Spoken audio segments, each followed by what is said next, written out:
Oh boy. Here we go. No turning back now. The Rubicon has been crossed. We crossed it on horseback.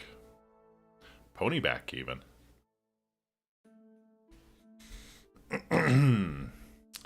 Alright.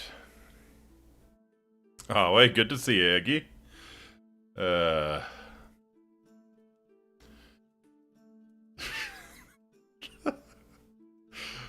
Oh boy, I can't wait for this. This is gonna be an interesting one. Alrighty. Just give me a second, make sure everything's in order here.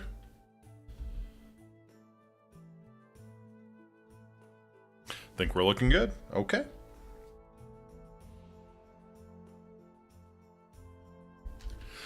Awate Amiki, my name is Faustus Marius Incitatus, the true consul of Rome, the favorite horse of the god Emperor Caligula. Hope you are having a fantastic week so far.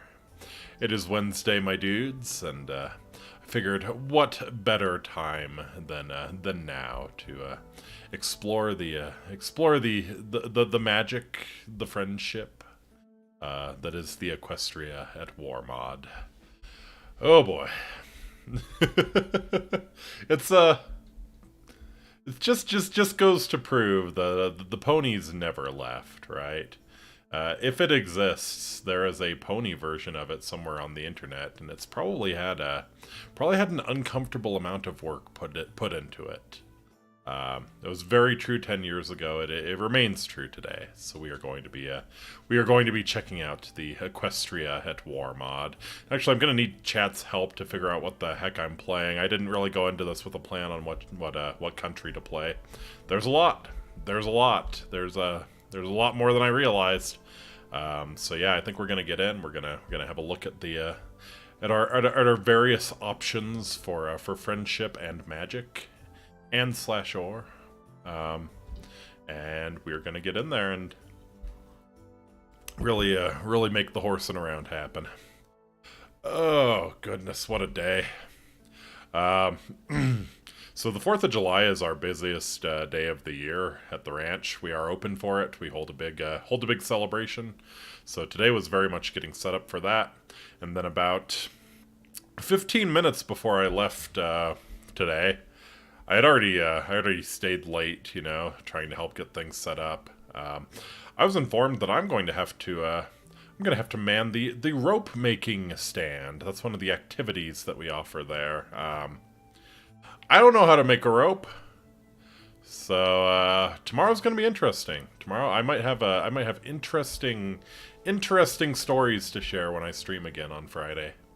But yeah, we'll not be streaming tomorrow. It's a Thursday, and I'm probably going to be wiped out. Like I said, tomorrow's the busiest day of the year at my job. So yeah, we'll see how that goes. I guess I'm gonna hopefully learn how to make ropes real fast.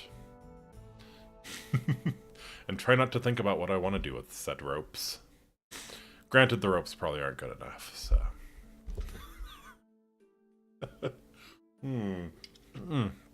Oh no.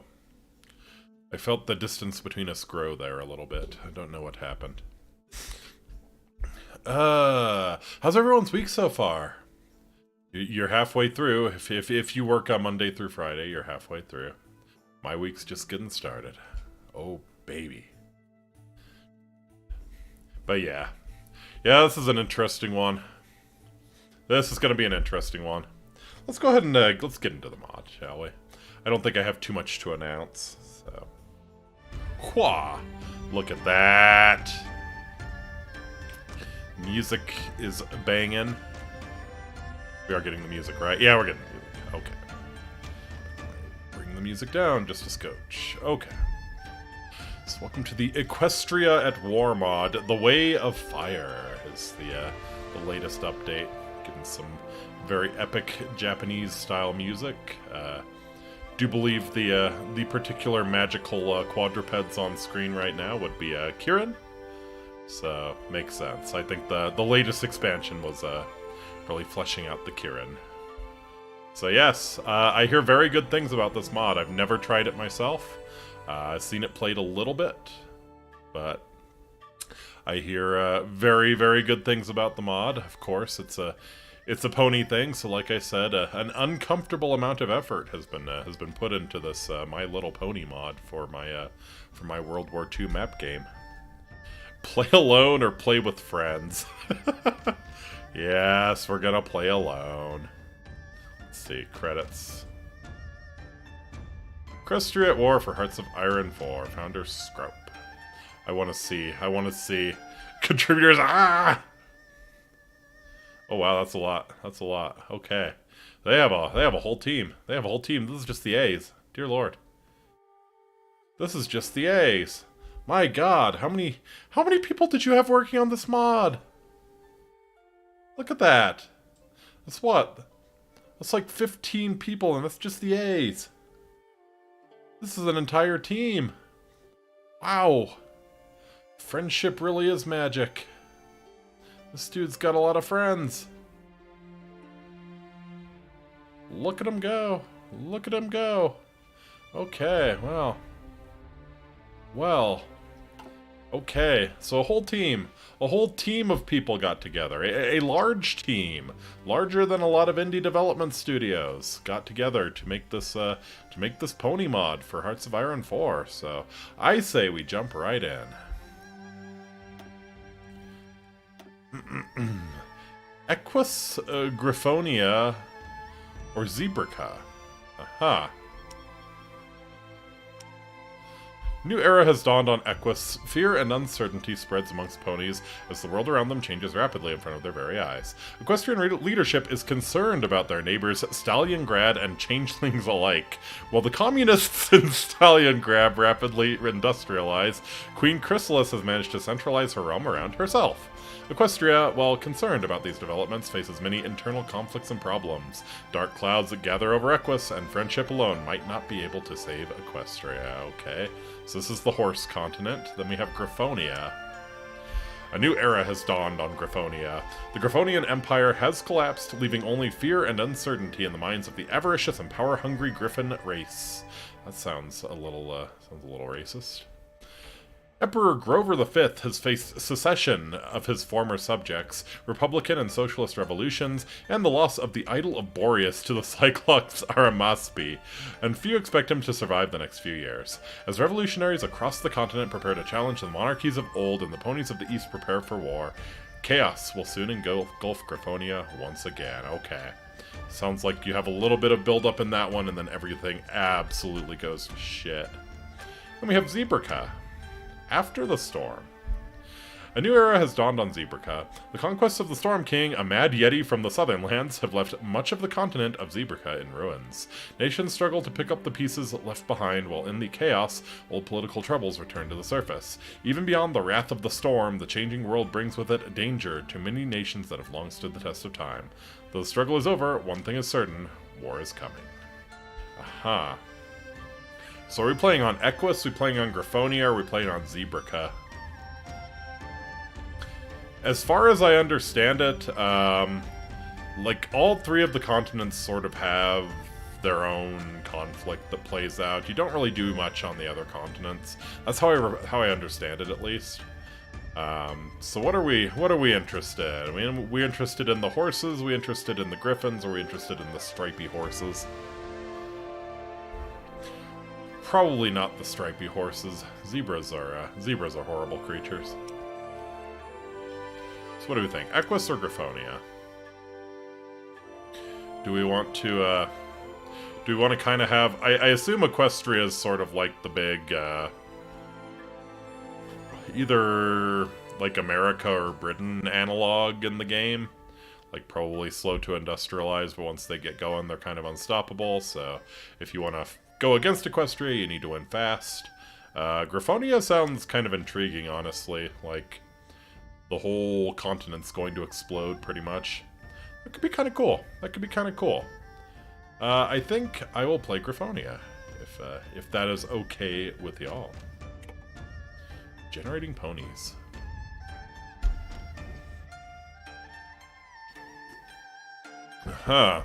Well, there they are.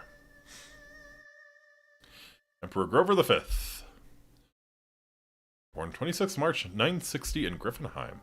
Nominally the emperor of all Griffins, Grover V of Griffinstone has had a difficult life. Never the most healthy of Griffins, he lost his father, Emperor Grover IV, to a stroke.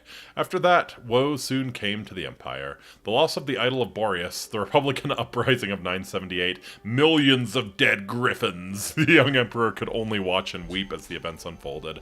Nonetheless, he could count on his good friends, notably Archon Eros VII and Duchess Gabriella Eagleclaw, to keep him safe from the worst and guide him in ruling what remained of loyalists.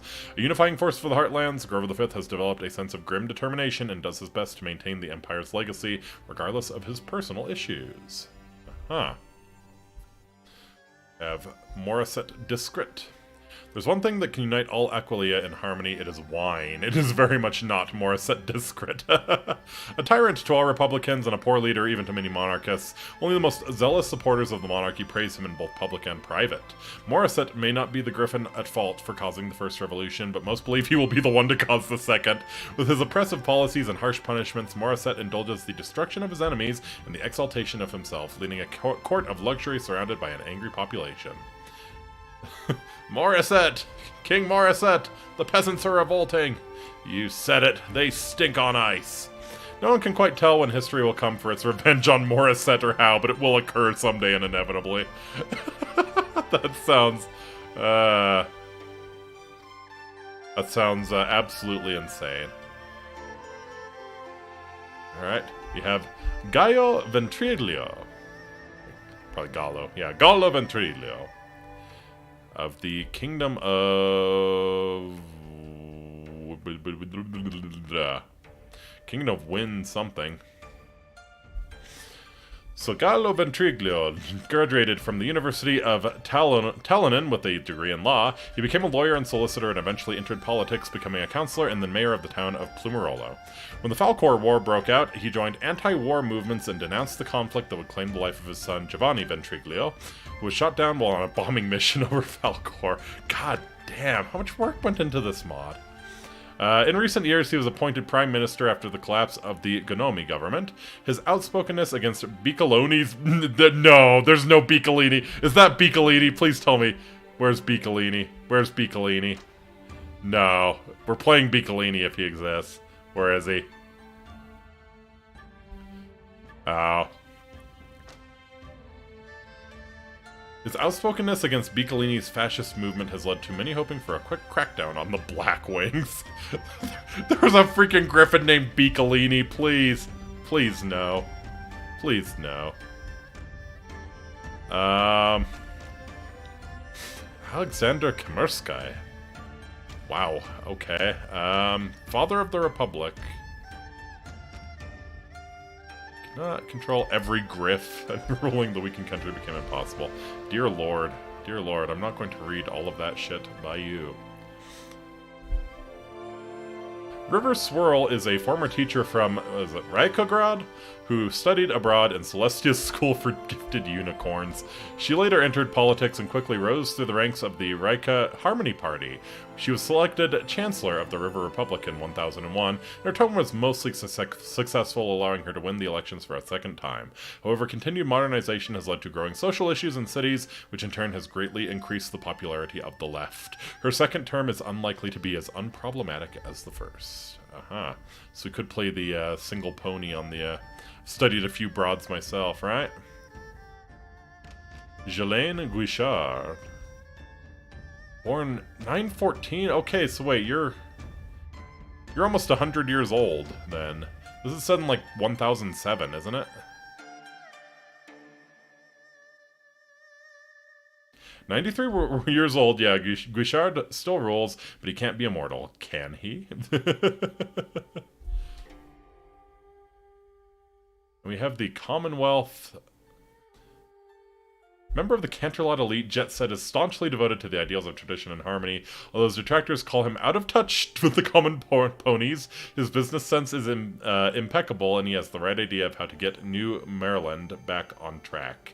His decision to accept the princess's invitation to the position of Governor General come from the desire to show his peers that he is more than a shallow socialite, although his beloved wife Upper Crust may have encouraged him.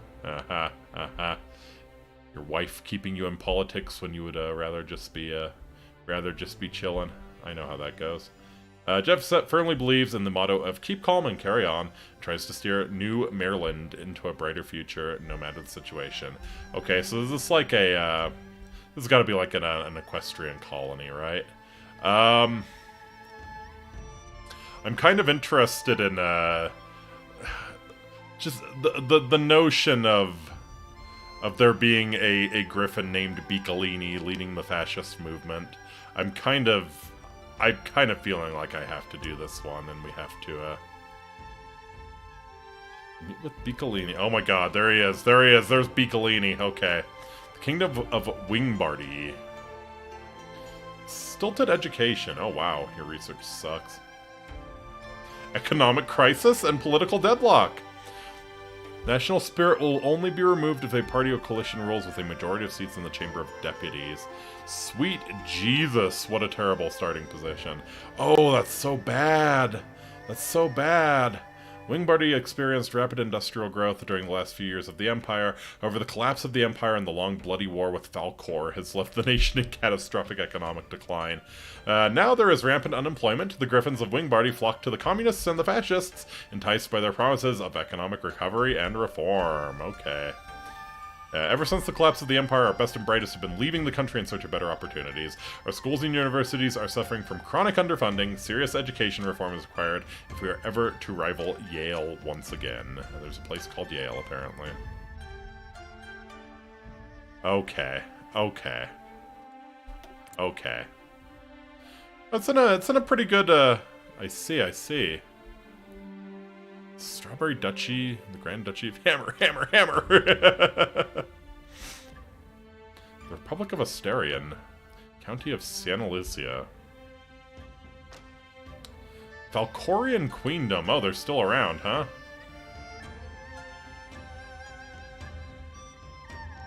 So this is the war with the Falcor that shattered this this continent. All right. I can't not oversee the rise of Griffin fascism. I can't not. Stagnating harmony.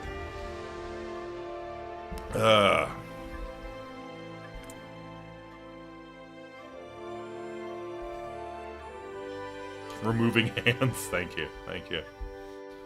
An Iron Pony save game. Oh, baby. Alright.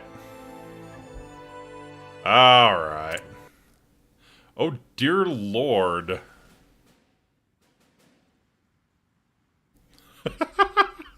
Dear Lord. Look at all of this shit. Oh, we just have the... okay, so now we're going to... Oh, dear Lord. Alright, sure. We're not gonna use the copyrighted stuff. Let's hear. Oh man, I hope this is okay. If the music is bad, we'll just we'll see something. That's a lot of words. That is a ton of words. Okay. Oh, and that is a ton of words I didn't read. There's a ton of words I didn't read. All right. So let's see. Let's see what our horses can get figured out. Yeah, this is just Italy. This is Italy. They have the Carcano. They have the Mab 10. Yeah, this is Italy. Too bad I'm not reading them. And guitar, yeah. Alright, so support weapons, usually a good choice. Oh, we have special Griffin technology. Oh, no. Knights division, okay. Noble recruits or commoner recruits. I see. Uh-huh. Society and economy. Enchanted tools. That's a pretty good one. Resource gain, construction speed, and factory repair speed. That's not bad. It's not bad. Okay, you can make your signal companies better. Holy... Amtrak. Enchanted armor.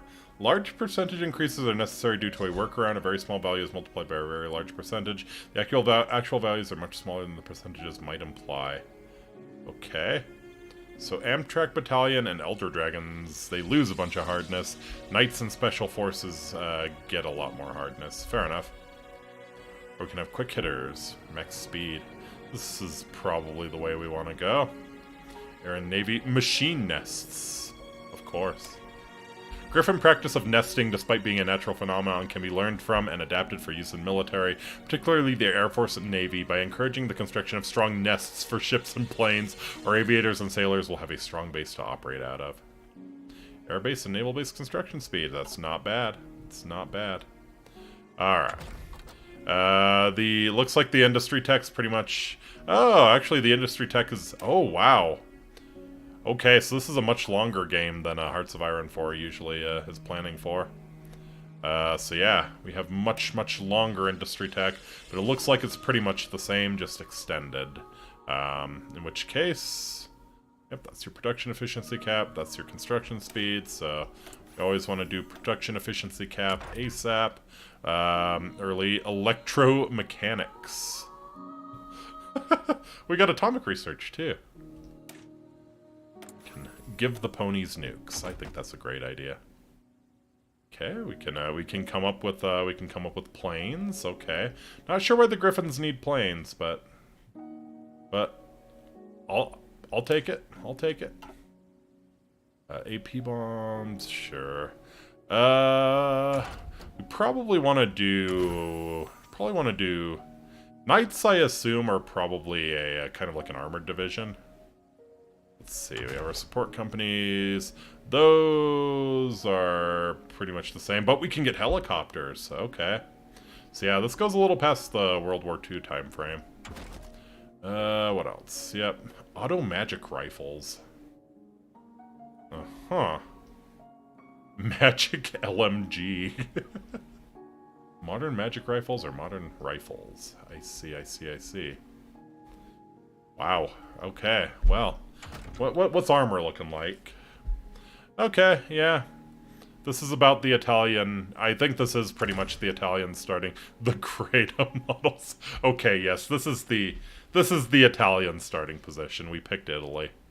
Well, I'm sure World War II is gonna go fantastic for us, right?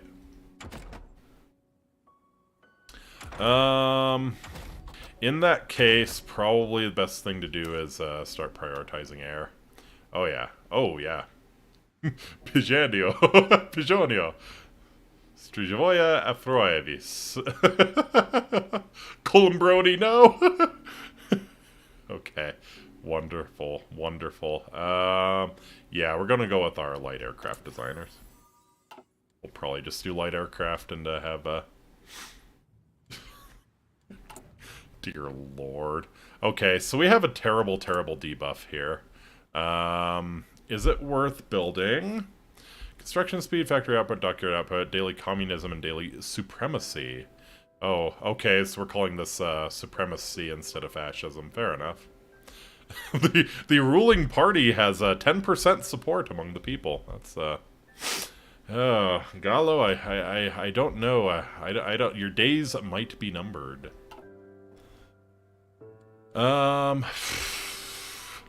Probably want to do a little civ factory building.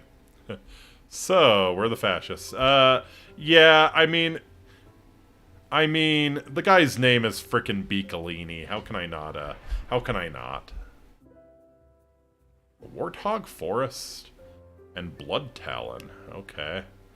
Yeah, these are really shitty states we have. Alright. Alright. Are you even worth building it? Even worth building infrastructure in? Oh, this state has oil. This is worth building infrastructure. In fact, yeah, we'll do that. Yeah. Might be worth going for the infra at the start of the game. So Equipment production, we have a small airframe, we have a medium airframe, we have free dockyards, and we have free mills. Okay. So we have the Garcano MO7. Wonderful. 8 military factories. Fantastic. Fantastico. Oh god. No, get this garbage out of my... Oh yeah, and we're building gigantic battleships, cause that's the thing. It worked out so well, Italy. It really was escort and upgunned cruiser holes. So you thought you might like to go to the show to feel the warm thrill of confusion. Oh, it's that space cadet glow, absolutely. The Galvey class, a fleet submarine hull. Let's go ahead and... Submarines are usually a good bet.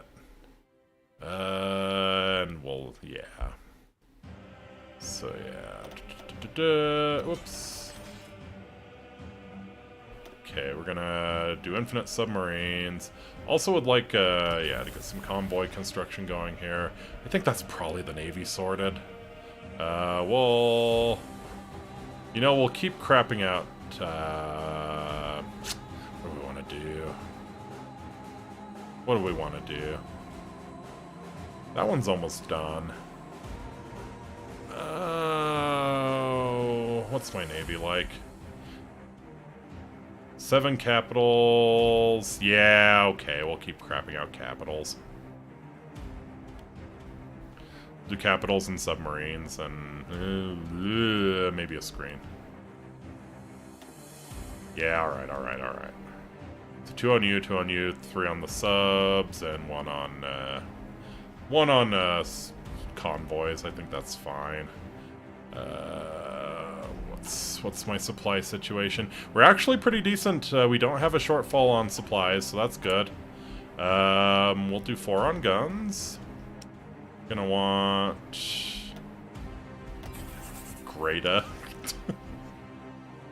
Greta, my artillery manufacturer. Yeah, let's start getting some artillery out. I'm gonna design a better aircraft once I can. Let's see. Yeah, all of these are shit. All of these are absolute shit. Okay. And I know this because I know the starting Italian planes, and those are the starting Italian planes.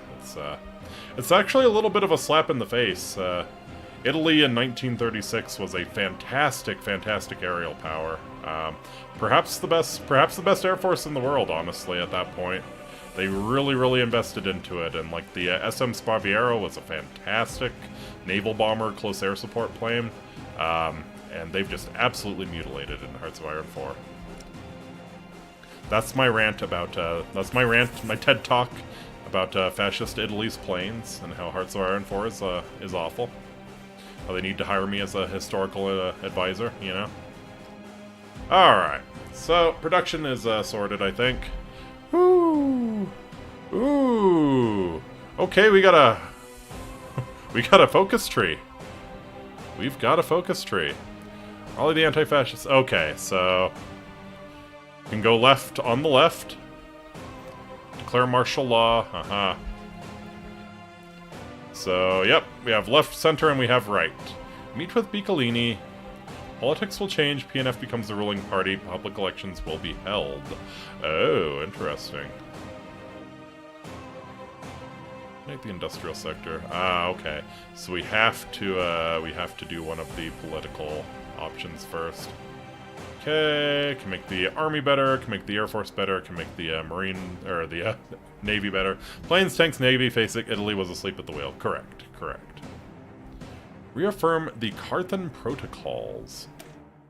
Carthan Pact has kept the South safe for decades since the fall of the Empire. We should take time to reaffirm our commitments to our allies and celebrate our long friendship. Yeah, I don't think we're doing that one. I think we're conquering our neighbors and celebrating our new friendship. Stalingrad Pact. Oh, wow. Okay. Oh, it's like a Molotov-Ribbentrop sort of thing going on. Biccolini's education reform. Oh, baby. Public elections will be held. If they're held today, would Biccolini win? He would not. He would not. So interesting. Well, Piccolini's columns of black wings are nearly at the gate of Carthan, and it seems impossible to stop him without violent escalation. Prime Minister has panicked and argued for martial law to restore order, but the king is hesitating. Instead of causing a clash in the capital, he could invite the fascist leader to the palace and work out a deal to ensure stability. Sure, that couldn't go wrong. Equestria, we got... What's our infantry division like? Pretty garbage. Nice model, though. Nice model. Got the Griffin. I still don't know how they operate guns, but okay. Nice. Corazzieri, okay. Yes, what's your deal? These are our knights. They're not fast. They're not fast. Have a little bit of soft attack, a little bit of hard attack, some decent defense, a little bit of armor, some hardness, yeah. So, kind of sort of shitty tanks, I guess. Then we have an actual armored division. Oh, look how shitty that armored division. That's a real Italian armored division there. So yeah, interesting. Probably better to think of these guys as elite infantry than armor. So, you know what? We'll what do you need? You need infantry and you need support. Okay. Yeah, we'll get a couple of those divisions training. Low pony power. Oh. Oh. Okay. Well, you know what? We'll just go get those guys training. Crap you out in the capital here. Si, signore. Okay, we have... Looks like mostly, we got the Bersagliaries. Oh, I see. Yeah, let's go ahead and, change your... Okay, and the only thing that makes them different from a regular infantry division is that they have a recon detachment. Fair enough.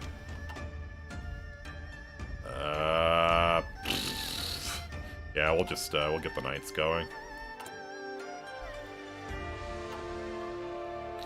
Alright, missing equipment, small airframe, medium airframe, close air support airframe. Yeah, what's our air situation? Oh, our air situation is garbage. Do we have a carrier? No. And we have 4 tactical, but Jesus Christ. Alright, get this garbage out of here.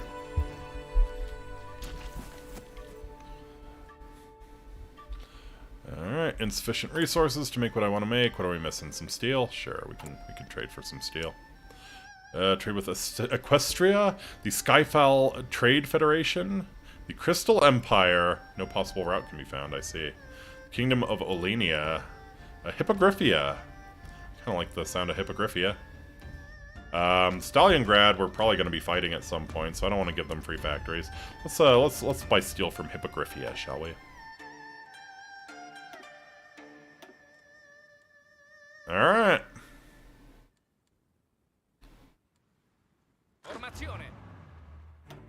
Put you all in an army here. Oh, Giovanni. No! No! Italo Galbo, no! Okay. Every one of these is just a horrible, absolutely horrible pun on an Italian general. Thank you. So it's Giovanni Messi, Ugo Cavallero, Carlo Certi, I think. Yeah, Italo Balbo, Sebastiano Visconti Prasca, yeah. Vittorio Ambrosio. Wow. Wow. Wow. Well, they have a lot of generals, and most of them are shit. Godolfo Graziani, please. Save me. Save me. What the hell have I done? What have I done? Alright. No, we want Graziani. We want this hard-looking motherfucker who's willing to gas some Ethiopians. Alright. Yeah, I'm surprised we're not fighting on in Ethiopia. Or whatever the Surprised we're not fighting in Zebraca somewhere. Quagatai, nice. Mergypt? No! Alright. March on Carthan. I see. So, yeah, unless we declare martial law, I think Biccolini's,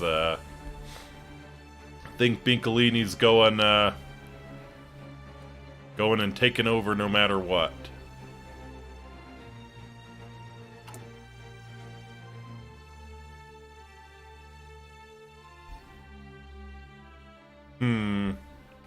But this is interesting. I kind of wonder if this will actually lead to, like, Biccolini being in charge.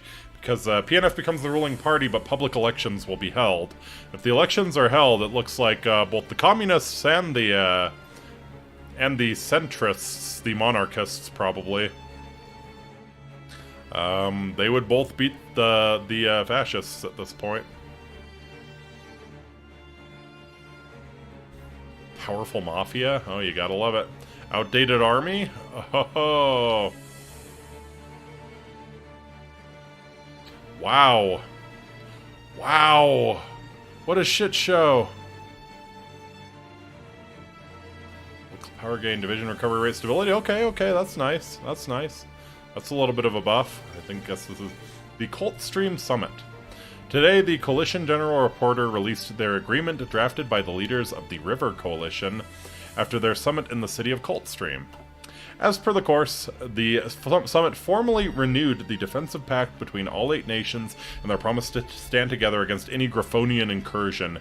However, the agreement goes beyond the status quo and actively condemns the bloodshed currently occurring in the county of Longsword, warning Count Pallas to end his abuse of native ponies. The agreement also hopes for a peaceful resolution of the Broadfeld Civil War, but the language included in the pact does not pave the way for an immediate military intervention. Duly noted. Okay, sounds like a whole lot of nothing.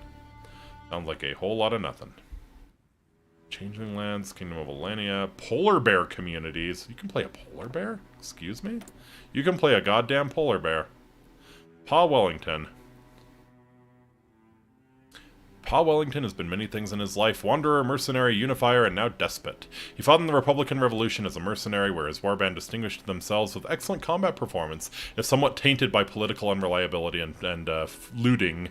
When time came for his payment, his employers lacked the funds to pay him, so they gave him an ancient battleship, which sparked his long and running interest in the Navy. Oh boy. Pa led the Unification Wars from 1000 to 1002, where he exiled the clans of Rosensverd and Tordensjammer, and subjugated the rest. For the past 5 years, he has tried to modernize society, purchasing rifles from Nova Griffonia and attempting to form a truly united polar bear nation. By foreign standards, he is a firm but fair ruler interested in the well-being of the polar bear race as a whole. But by polar bear standards, he has been a mad tyrant making absurd demands of the clans, who are rapidly getting sick of his inept pretentiousness and ridiculous ambitions. In his own mind, he feels he is ineffective and not powerful enough. Grover the First, Grover the Second, and Kemersky tolerated no defiance. Why should he? With his 5-year anniversary of rulership approaching, only time will tell how he fares in the changing situation on Equus. Okay, so it is, wow. I think it is literally, it's basically Urdnot Rex. It's basically Urdnot Rex. Decent guy from the outside, but all the clans are screeching at him because he's not upholding tradition. Tradition. Words. Political deadlock. Okay. Yeah, I think we need to make the horse trains run on time here. So let's see. Yes. Okay. So it is a Dominion of Equestria. That's about what I thought. Duchy of Toulouse. What are our expansion options? Control the local governments. Glory to Wingbirdie. Bring our Antigua back to... Okay, here's our war goals. Demand New Maryland. Claim Griffinstone. The Gorleone family. Oh dear lord. Gorleone let out a breath of cigar smoke as he looked through the narrow gaps in the window blinds. If Piccolini gets power, then his Blackwing thugs will sweep in here and whack us all, Guido said. He was sat at the long table behind the Don, along with the Don's 2 other sons, Giovanni and Gaetano. I hear the communists are going to do something about it. Maybe we could play them off against each other? And Gaetano cautiously asked. We won't work with no stinking communists, Don Corleone spat. The room went silent as he turned around and stood at the head of the table. The government is weak and ineffective. That's what gives us our power. The fascists and communists threaten to break that inefficiency, and go with one side or another is just inviting a stab in the back. We can only do what the rest of the nation is doing, waiting and seeing what happens. Giovanni stood and stared down his father. What if Piccolini does win, father? His Blackwings are already marching all over our territory. When are we going to fight back? The family will survive. It always does. Historically, Mussolini did a fantastic job getting rid of the Mafia. I mean, his methods were quite suspect. No one will deny that, but he did get rid of the Mafia. He did get rid of the Mafia. He made the trains run on time, he got rid of the Mafia, and other feats, achieved other feats of Italian military dominance that are still spoken of today. Y'all know them. Y'all know them. Y'all are well familiar. Alright, we were just actively bleeding stability. You gotta love it. Let's see some of our neighbors here. We have the Federated Parishes of Sicamion. Alright. Alexis de Sicamion. The Ducks of Sicamion, okay. So you look like a... oh. Sort of like maybe a Spain analog? The Republic of Asterion. Hopefully this doesn't suck as hard as the Asterion I know. Wow. Yeah, a lot of work went into this. Hey, it's the Equestria Games! Let's see. Annual celebrations of the Equestria Games in Crystal City have just come to a close, with Princess Celestia herself holding a moving speech about friendship and its importance for all pony kind. The games went ahead without any major problems, and ponies from all over Equestria, contenders and spectators alike, traveled to the Crystal Empire for this special occasion. Like every year, these games have helped ponies come together in friendship and tolerance, at least for the moment. We shall see whether this will have any major impact on pony politics in the near future. Quaint but not our concern. What's the deal with the Crystal Empire? What are they smoking up there? Are you... okay, yes, you're an integrated puppet of Equestria. That sounds about right. Hey, Cadence. As long as there aren't any bronies. Yeah. Nope. I don't see any bronies here. Stalingrad. Interesting. So we can get a... interesting. I kind of figured Stalingrad would have been on our continent, at least. We can get a non-aggression pact with them. Altadia. Guaranteeing the independence of our town and market access with Stalingrad. Aha, and they are filthy, filthy, stinking communists.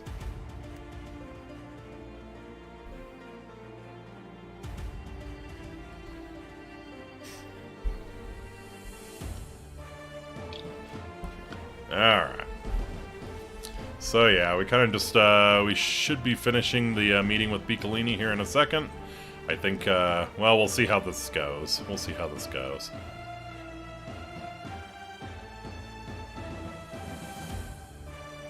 Again, fascists are not the most popular party, not by any stretch of the imagination. Powerful mafia. Look at that smug-ass griffin. Alright, so what do we got? Piccolini becomes prime minister. Okay, well, there he is. There's Giulio Piccolini. God damn it. God damn it. An intense week of backroom meetings between the king and Piccolini has finally produced a result. The king spoke to a large crowd in Catherine, announcing Giulio Piccolini, leader of the far-right PNF, as Wingbirdie's new prime minister. Replacing the previous Ventriglio government, Piccolini has formed a new cabinet, surprising most with the inclusion of socialist ministers, and has promised a swift end to the political deadlock. Experts are skeptical of his chances, but there is a certain sense of hope among the common Wingbardians. Perhaps the self-fashioned Duce may bring about order. Yes, the F word is the way forwards. Biccolini declared that his Black Wings would march on Carthan unless they were installed as Prime Minister. He was in effect making a calculated gamble. Assuming that the relationship between the King and Prime Minister Ventriglio's government was deteriorating, and by adding a little pressure to the mix, he could sever it completely. This proved to be an astute observation. The King's unwillingness to declare martial law has led to the resignation of Prime Minister Ventriglio and the collapse of the PLW's government. The King was unwilling to work with the Communists. The PLW was out of power for the foreseeable future. This state of affairs left Biccolini and his PNF as the last griffin standing. A triumphant Biccolini entered the royal palace this morning, invited by the king to form a new government. However, the participants in his march looked somewhat embarrassed to have their thunder stolen from them. While nothing is set in stone yet, it seems unlikely that anything will derail Biccolini's ascent to power at the last moment. Indeed. Alright, so here we go. You got a nice drink handy? Yes I do. In fact, I might need to go grab some more if it's going to be like this. The Feline Association of the Lictor. Excuse me?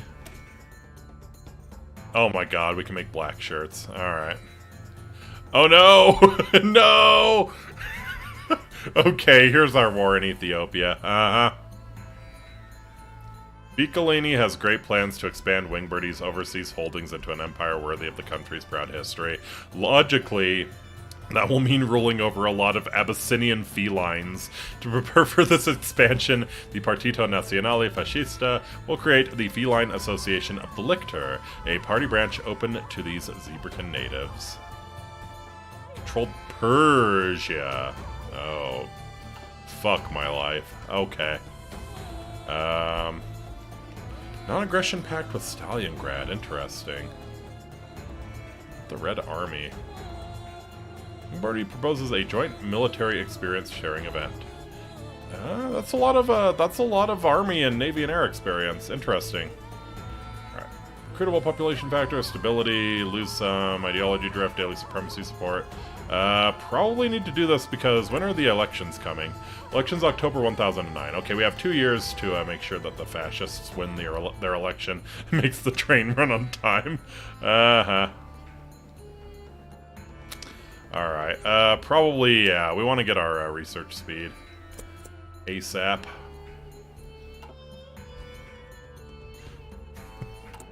Fucking Biccolini. What has my life come to? Alright. I couldn't not, chat. I read the name Giulio Biccolini and I had to. Squarcona. Crisis in the PLW. The Emperor is dead. Oh, bye Grover. After a long 40-year reign, the Griffonian Emperor Grover V passed away in the Imperial Palace. Once a brief period of utter chaos in the capital ended, a proper Regency Council was established to guide and care for Prince Grover VI and protect the Empire. A grand funeral procession was organized for the late Emperor in the capital, and a ceremony was held confirming Prince Grover VI's succession to the throne. Time will tell if this Regency will end like the last one, in revolution and bloodshed. Oh boy.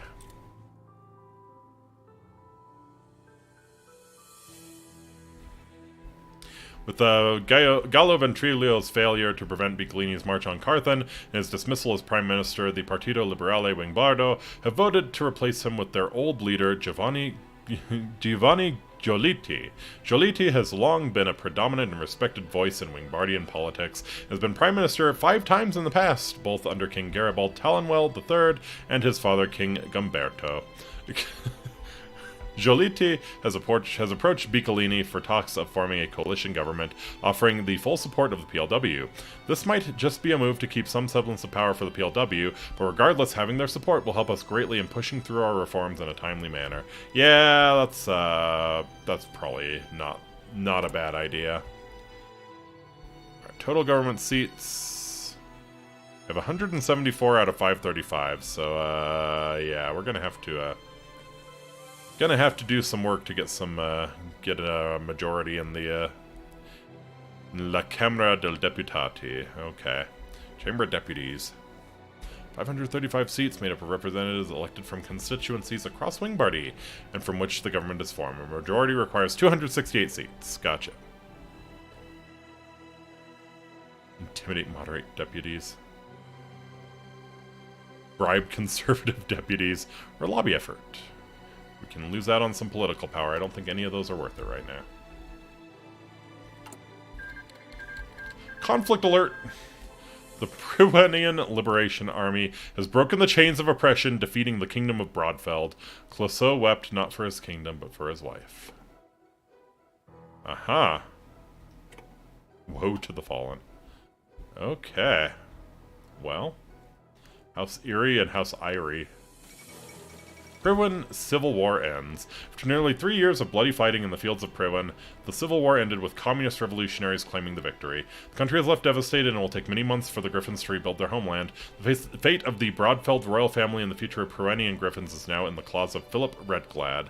The neighbors are worried. Yeah. PSW has offered their support. Giovanni Giolitti, leader of the PLW, has been in talks with Giovanni Antonio Gallona and the leadership of the radical Partito Democratico Sociale Wingbardo over their inclusion into our governing coalition.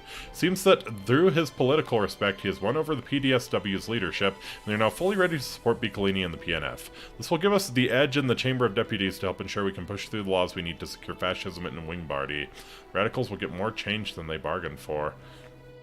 I feel like this is maybe not a great idea to dilute our support that much, though. Like, he's getting all of the moderate and progressive parties in with the fascists here. Obviously, he's making a play to take over and marginalize the fascists. But sure. Yeah, the neighbors are worried about this turn of events. Where did that go down? It said it was somewhere in Griffin. Principality of Lucy, County of Longsworth, the Ordenstadt Hellquill. Hello. Hello. Hello.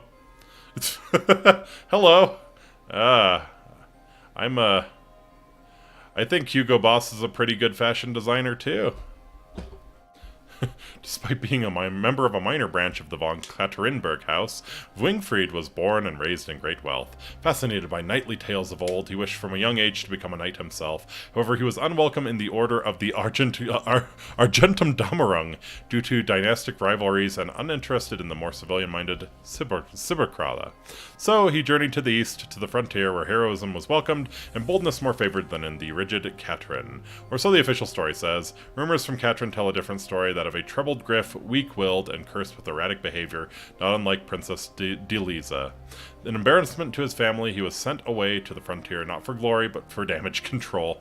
In Hellquill, Wingfried was given special privileges due to his noble birth, spent more time in the knightly seats of power than in the field. However, what he didn't achieve in military honor, he made up with influence. No griff quite knows what led him to develop his burning hatred of ponies, but he became an ardent member of the pro-war faction of the Knights.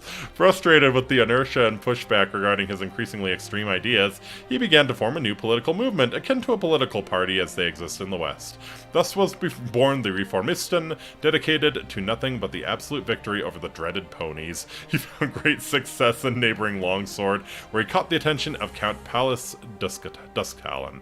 And now that Wingfried has convinced the inner circle, he stands ready to rejuvenate Hellquill, bring war to the east, and to achieve victory whatever the cost. Okie dokie. Well then, future ally, perhaps? Screw those ponies, seriously. They're holding land that I want. Look at this bastard.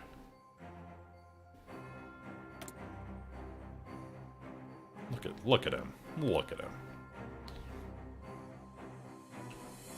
United Ponies Alliance. Equestria, Porto Caballo, and Crystal Empire, I see.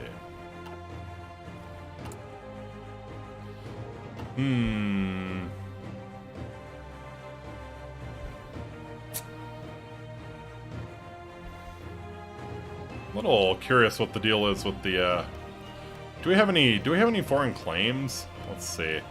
Don't appear to have any claims on our neighbors, as far as I can tell. But apparently we have a little bit of a little slice of Zebraca somewhere. Let's try and locate that.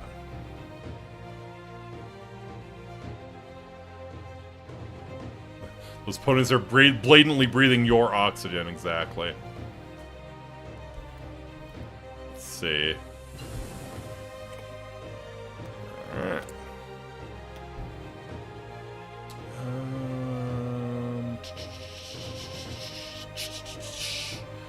Yeah, okay, we'll do a basic small airframe. Let's get construction going. Yeah, apparently we have a slice of Zebraca somewhere. Kingdom of Zongo. Ooh, Akita Bamboko. I mean, it would only make sense for it to be kind of around here, right? Chiroptera, Republic of Tobak.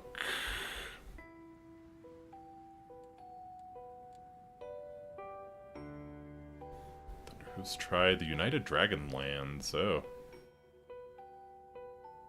Alright, Equestria. Maybe the dragons will eat the ponies. We won't have to. We don't have to deal with it.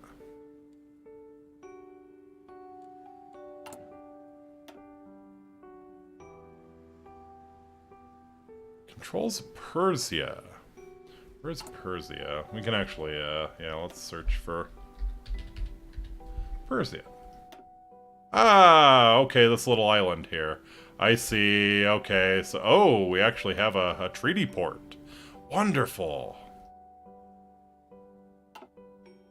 Alright, well, here's Abyssinia. Panthera. Daily so... No! Daily Sahisi Clominid, no! Yeah, I'm gonna need a stronger drink, I think. Daily Sahisi, no! Please, no. Alright, well. That's a thing. That's a thing that happened, folks. Daily Sahisi. I'm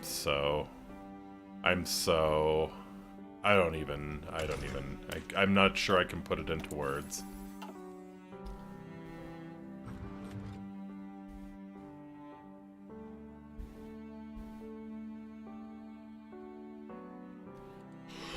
I'm not even sure I can put it into words. So is Maregypt aligned with, no, it doesn't look like it. About to say, if Equestria is the British, analog, then, is Egypt aligned with them, but does not appear. Does not appear to be. Asteria. The League of Four Emirs. Emir Hafita Awan.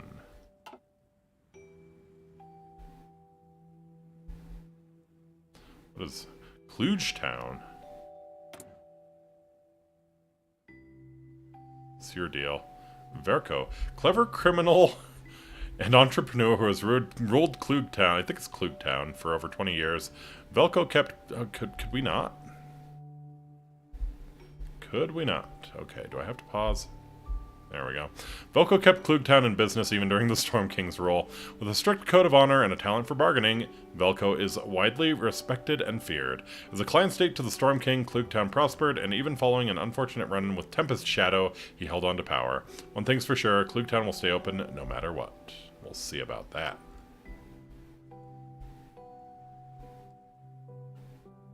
Emirate of Yemen. Seriously though, yeah, those ponies just blatantly breathing my oxygen. Piccolini's education reform. Uh-huh.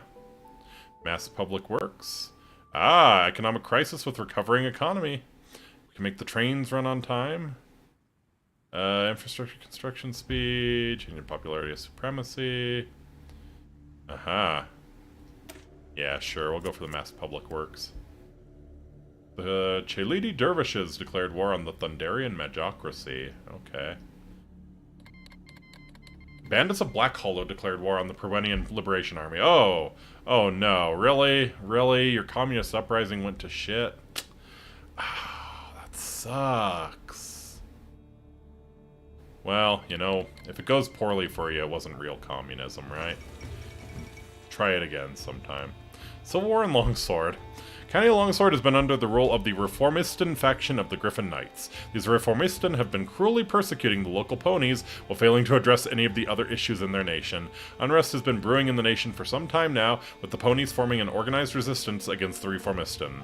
Rumor has it some Griffins, fed up with their government's atrocious behavior, have joined the ponies in their struggle. Meanwhile, the military and Rosewood Knights have used the opportunity to revolt as well. Leading the saner elements of both, Conrada Wavewing hopes to remind the Longswordians of their duty. Pallas Dusktalon, the Reformistan Count of Longsword, has denounced all his enemies, struggling to scramble his meager forces. There's never been real communism, indeed. So we have the Longsword. Okay. Oh wow. Oh wow. We got a three-way civil war here. So yeah, we got the County of Longsword. I assume Hellquill's going to intervene here, though. So interesting.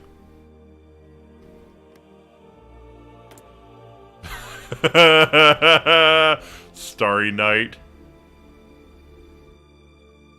Born full of a locksmith and a farmer in the forested Longswordian South, she had a rather simple and idyllic childhood. Oh, what a badass. I think this is the pony waifu right here. I'll be cheering for you, Starry Night. I'll be cheering for you. Not enough to, like, actually send you guns or anything, but I'll be cheering for you. You have my moral support.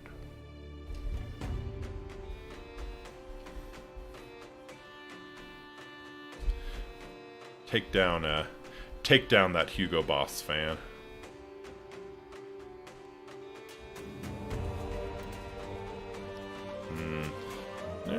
Maybe not going so great for him. We have the Rosewood Knights here, right? They're also rising up. Rosewood Order. Yeah, Conrada Wavewing.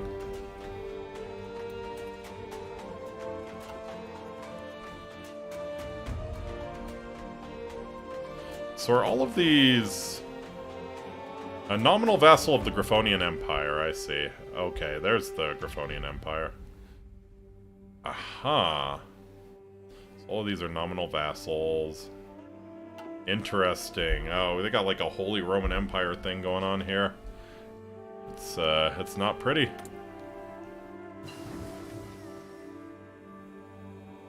They're all in the River Coalition. Interesting. Alright. Larger workspaces or separated complexes?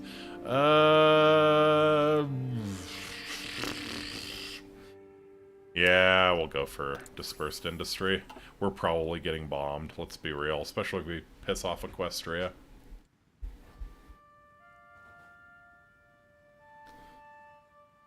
Blackrock's bandits. Alright, so what's your deal, Blackrock? You just... Oh yeah, you're just... Name is shrouded. Her name is shrouded in infamy. Really wish I could. Her exploits are legendary. Okay, do I really have to pause to read the bios? That's kind of lame.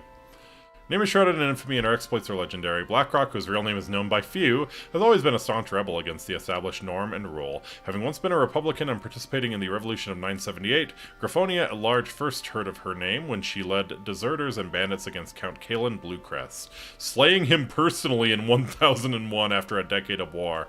Now she seeks to subjugate and pillage southern Griffonia to her heart's content. Let's go. Gotta love that scary bandit mommy.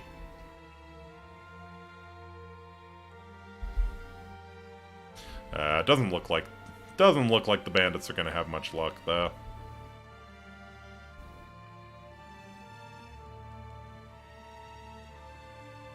All right, how are our? Okay. Training's coming along. The Summer Sun Celebration. Ponies from all trots of life are gathered today in Canterlot to witness the Summer Sun Celebration. Originally a holiday made to commemorate Princess Celestia's victory over the festering nightmare, nowadays it celebrates the longest day of the year, Princess Luna's return and the magic of friendship. Not a sound could be heard as the princess climbed on the raised dais, took a long gaze on the gathered ponies, and proceeded to raise the sun. The crowd watched in amazement at the grand display of the Alicorn's benevolence, and cheering continued long after the sun rose. Festivities continued for the remainder of the day, the spirit of Equestria resonating in the continued showing of respect to her traditions. Lies! Our gods raised the sun, not her! How dare she? How dare she? Crystal Fair, Celebration of the Crystal Fair took place in the Crystal City today. Ponies from all around the Crystal Empire gathered to sell their hoof-made goods, foodstuffs, and drinks to chat and have fun together. Equestrian and Crystal Empire's officials paid their visit to the fair. Artists, actors, and Crystal folk musicians have performed at the event, and it ended with Crystal Fair anthems sung by the crowd and fireworks in the night sky. Blah. We picked the right continent, I think. Anti-harmonic rates. Okay, Mass Public Works. Yeah, we're building up some more public support. In fact, we're the biggest party now, so it's just as simple as making the trains run on time.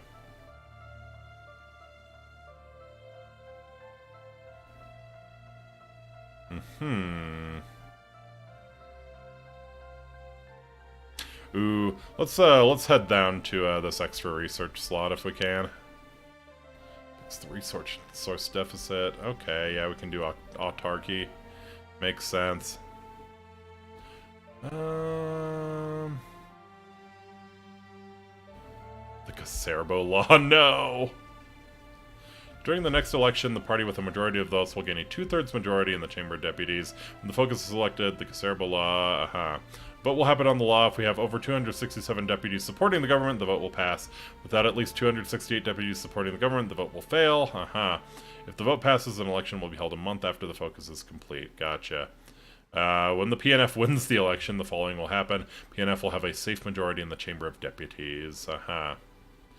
Giulio Biccolini will replace trait Aspiring Duce with Il Duce. Okay. We have the Feline Association of the Lictor. Persia. Oh my god! Oh my god, look at that! Look at that! We might have to play Persia. It is expensive and unpopular to send soldiers overseas away from their families and homes. With colonial control established, it would be best to let part of the overseas garrison be made up of native felines instead. With the promise of good pay and social status, it should be possible to find enough cats to reduce the burden on our Griffin soldiers. Wonderful. Feline assimilation. Oh no, look at that. Look at that. Let's feed the cat the pizza. You will eat the pizza, kitty cat. Oh my god, all of these. All of these. Crush the Lion of Abyssinia. Okay, so yeah, we'll probably go into that a little later once we've solidified our rule.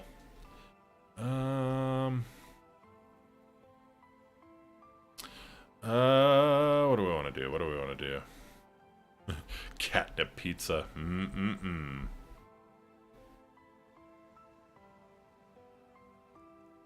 Autarky. Wow, okay, you get a crap ton of free rubber here.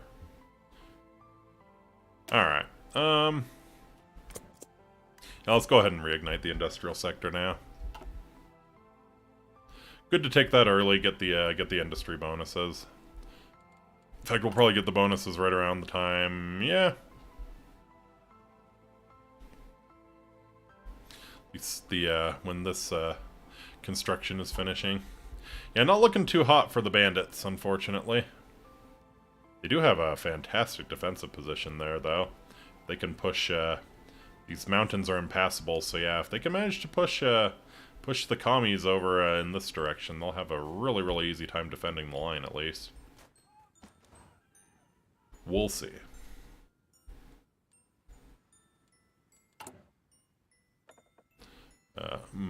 Marxist philosopher. Do we have a, do we have a silent workhorse? No, we do not. Monarchist media mogul. I like it. No, we don't. We do not have a silent workhorse. That's pretty good. Consumer goods factor. Get a few more consumer or civilian factories rather. Passionate grandee, subversive activities cost, party popularity stability modifier, and same ideology monthly opinion. That's pretty good. Giacomo Gaserba. Military factory construction speed will probably pick him up eventually. Got the conversion guy, got the infra and civ guy. Grand Galloping Gala! Oh baby! Cheers. at the gala. Yeah, we'll probably get the corporatist industrialist here. A new Daring Do book! After many months of anticipation, AK Yearling has finally released Daring Do and the Changeling Spectre, a thrilling espionage action thriller. In this latest entry in the franchise, Daring Do sneaks into Queen Chrysalis's capital, Vesilipolis, to find the Queen's Coven's Ark, while being hunted by Queen Chrysalis's agent, the Spectres. After the lighthearted adventure trilogy, many reviewers, like Coldhead, were shocked by Changeling Spectre's dark tone. Others, like Quibblepants, welcomed the book's awareness of the current political climate. Daring Do's newfound realism will shiver pony spines, but her author's latest entry has lost the escapist element that made her series so great. Still, the book has sold thousands of copies on the first day, and Applewood movie producers have already inquired about film rights. 7 out of 10 stars. Check this out. Yeah, we'll get the corporatist industrialist, unless there's... Yeah, I kind of want a Chief of Air Force ASAP. I want to start crapping out planes as soon as I can. Ace Generation, AirXP Daily, AirXP Gain. Oh wow, all of the air guys are awful. Just awful.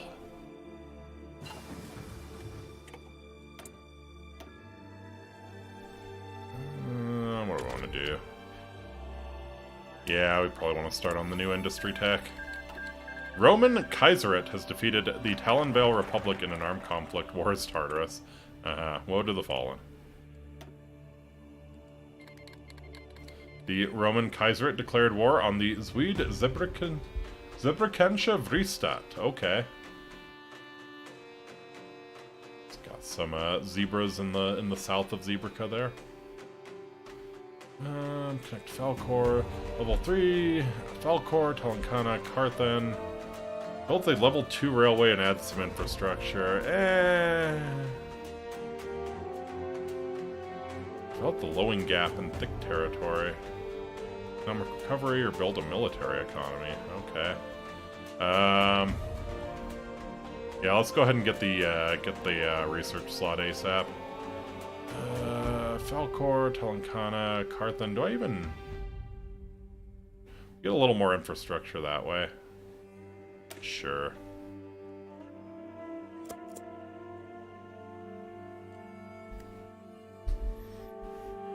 There they are.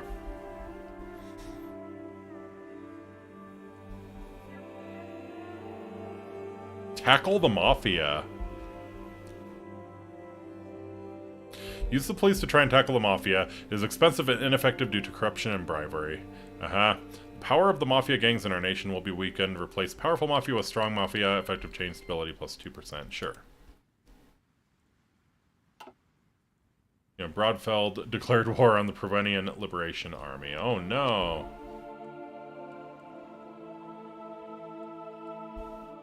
Oh no. Oh no, all of your neighbors hate the commies? What?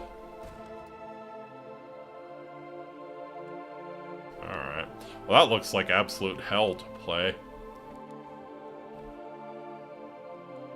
Glad we're not them.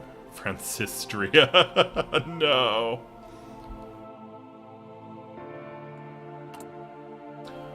You know what? I'm gonna get a Chief of Air Force now and start getting Air XP. Let's see. 30 daily. AI modifier, focus on aviation.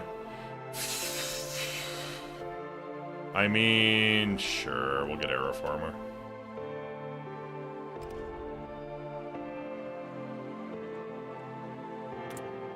Aha. Yes, we definitely want breakthrough on the artillery, if we can get it.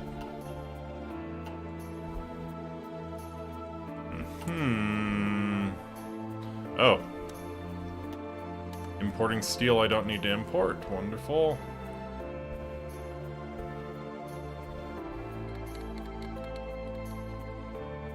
Nova Griffonia declared war on Vergilia. Okay. I'm kind of waiting for the Empire to just blow up here. Striker Clan, the Fir Tree Villages, Water Towns. So it's the, oh yes, Regency Council. So I guess the new Emperor is a, it's the Reichspakt, no! I guess the new Emperor is a Babu.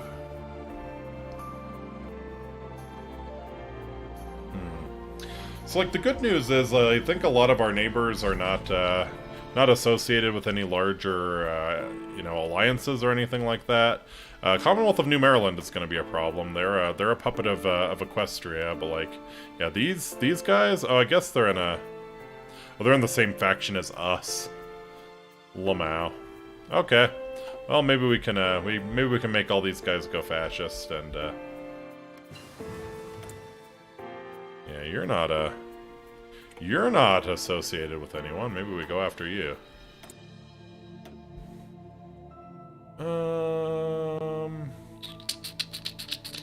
Yeah, let's get some synthetic oil going here. Probably an important thing for Italy to do. Sorry, Griffin, Italy. Griffily.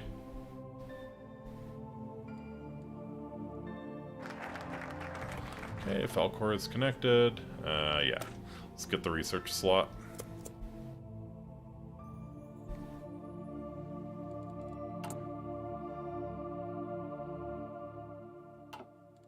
Alright, probably when we have about...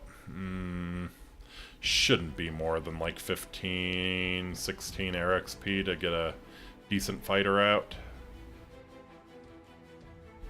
It's not going to be amazing, but... something tells me, yeah. Air superiority is going to be huge.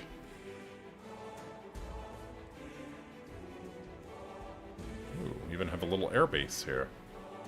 Might expand that before I go after the Abyssinians. This is the side the original series of My Little Pony don't want the public to see. Yeah, yeah. All of the people, or all of the ponies murdering each other. Yeah. Friendship is magic, but high explosives are magicer. Also, hi VSM. Great to see you again. Rising Mafia influence. Oh, seriously? Okay. I see. Alright, so yeah, we need to... And then Grover Gory.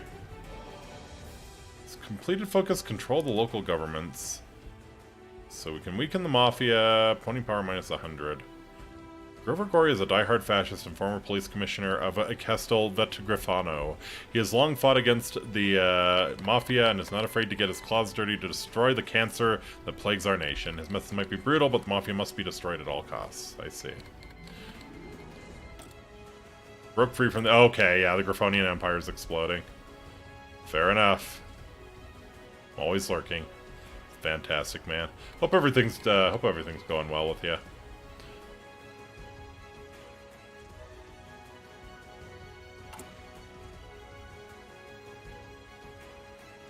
Borrow from Floena.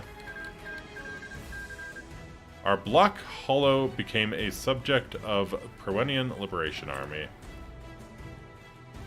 Has defeated our Black Hollow. Uh-huh. Interesting. So they didn't actually... fascinating. So they just puppeted them. They puppeted the bandits instead of annexing them.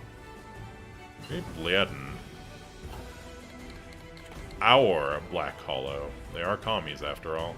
It's not your Black Hollow, it's our Black Hollow. What do I want to do? Do I want to start? I could start on a medium tank. Any support companies I really want to do? Oh, you know what? I need to start producing trucks, actually. If I don't have trucks, I might be out of luck. Biketta. Okay, thank you. Thank you. Yeah, let's go ahead and let's get a production line on trucks.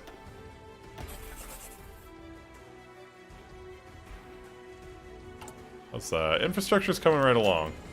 The Blue Moon Festival. Today, griffins around the world gather to celebrate the annual Blue Moon Festival. Originating in Griffinstone, this traditional winter holiday is said to be the only time of the year when griffins are nice to each other. Families put aside their feuds for a day and come together to exchange gifts, decorate their houses, and enjoy a delicious meal consisting of griffin scones, warm eggnog, and gold gruel. Even during wartime, griffins prefer to take a break from the fighting and are often granted leave so they can visit their homes. While sharing much in common, the celebration differs from the Equestrian Hearthwarming Eve by having religious connotations, not commemorating a historical event and lacking theater plays. It is said the festival is a celebration of all griffin gods and divine unity in the pantheon, especially between the three main gods, Boreas, Air, and Arcturus.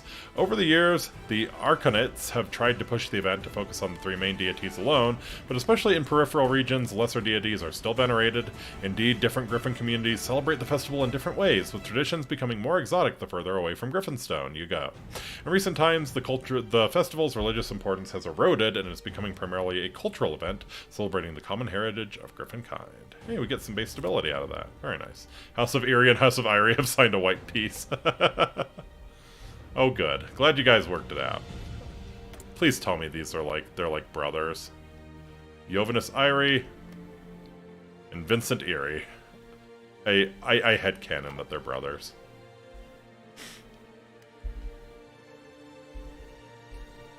Alright, so we did get our divisions out, but I kind of want to... There we go. Volunteer only, RZ. Hi, RZ. How you doing?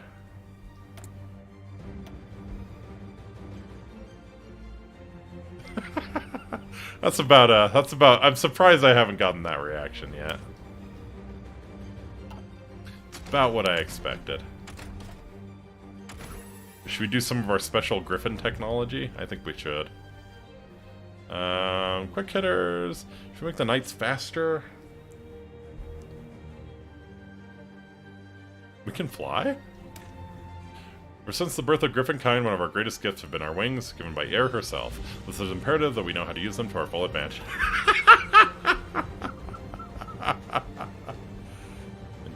Let's go with enchanted tools, actually. Yeah, hey. How's it going, bud?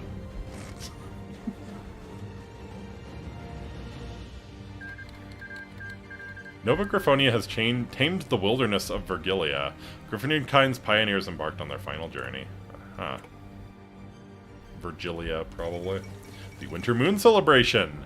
Recent innovation proposed by Princess Twilight Sparkle, the Winter Moon Celebration is a new holiday aimed to spread awareness of Princess Luna and her wonderful night. The princess has chosen to host her event in Manhattan, known for its ponies that never sleep. To her surprise, the response was larger than she expected, with ponies from all over Equestria wishing to see their mysterious Diarch. Flustered by the kindness shown, Princess Luna thanked all of them for attending, wished for unity and friendship in the coming harsh winter moons. As the princess worked her magic, the ponies were awed by the night sky, its beauty becoming all the more apparent with the constellations showing... Oh, okay, fine, I'll do actual politics. Alright, the LRC agreement. We've been approached by diplomats from the state of Kolthag in northern Zebrica. Citing a history of diplomatic and trade contact between them and southern Griffonia, they offer us to sign an investment agreement. They promise to establish a special economic zone around their capital with exclusive rights for Wingbardian companies to invest and develop and even dedicate sufficient cheap workforce for the zone. Some of the revenue will flow directly to us. We will be required to uphold our part of the deal and invest in Kolthag, however. Should we take the deal? So we're good factor 10%. Oh man. LRC, which grants stability -5, production efficiency cap +10, Kingdom of Wingbardy, civilian industry to target country 15%.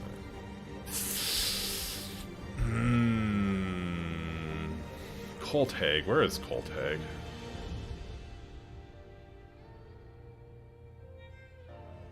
Oh, there you are. Kolthage. It's not Kolthag, it's Kolthage. Of course it is. Yeah, sure. What's Griffin, Italy without a colony in Libya? Olivetti Electronics. Uh-huh. Reaches speed 30% on electronics? Holy shit. Okay. Alright, let's,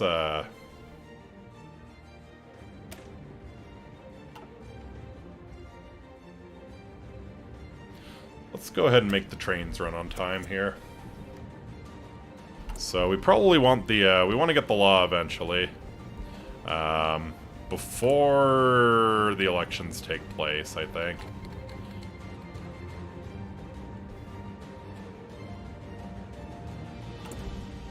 Finish the Falcor War Memorial. Altar of the Fatherland. Built on the site of an ancient Carthaginian temple to Arcturus, the Altar of the Fatherland is a monolithic construction in central Carthan. Plans were first drawn up in 980 ALB, but construction did not start in full until 990 ALB, when the government improved the project after the victory in the Falcor War. The altar will be a large complex acting as a memorial tomb, temple, and monument to all Wingbardians. The Falcor War Memorial takes up a wing of the complex, and there the tomb of the unknown soldier resides. Central Chamber is built from the ruins of the ancient temple of Arcturus and was planned to be reconsecrated as such. Finally, at the grand entrance, a memorial to King Gumberto is planned to be placed after King Garibald Telanuel III gave the architects his blessing. I see, I see.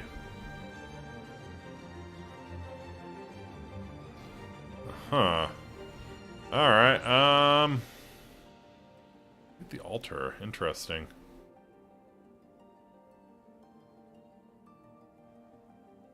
Interesting. Okay, let's get some stability from that. Alright, sure. Finish the Falcor War Memorial. Why not? We also need to keep tackling the Mafia here. Find more aluminum. Oh, we got 2 days. Alright. Tackle the Mafia. Subdued Mafia. Aha. More than 70% stability in the National Spirit Week Mafia. Okay, we need to work on our stability before we can take down the Mafia for good. Alright. Fair enough. Lobby effort. Alright, yeah, we need to get appeal to the prelate for support.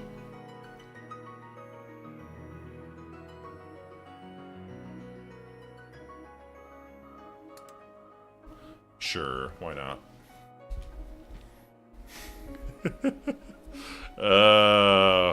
Yeah, the amount of work that went into this mod is kind of insane. Like I said at the beginning of the stream, REZ, if it exists, someone has made a pony version of it and put just an uncomfortable amount of work into it. Prelate support.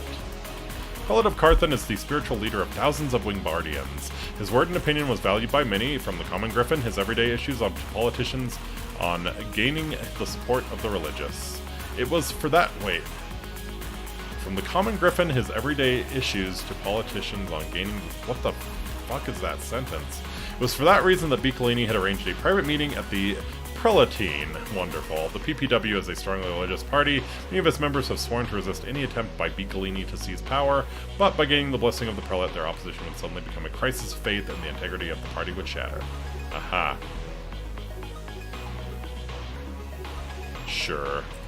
We got the Griffin Pope on our side. Wonderful.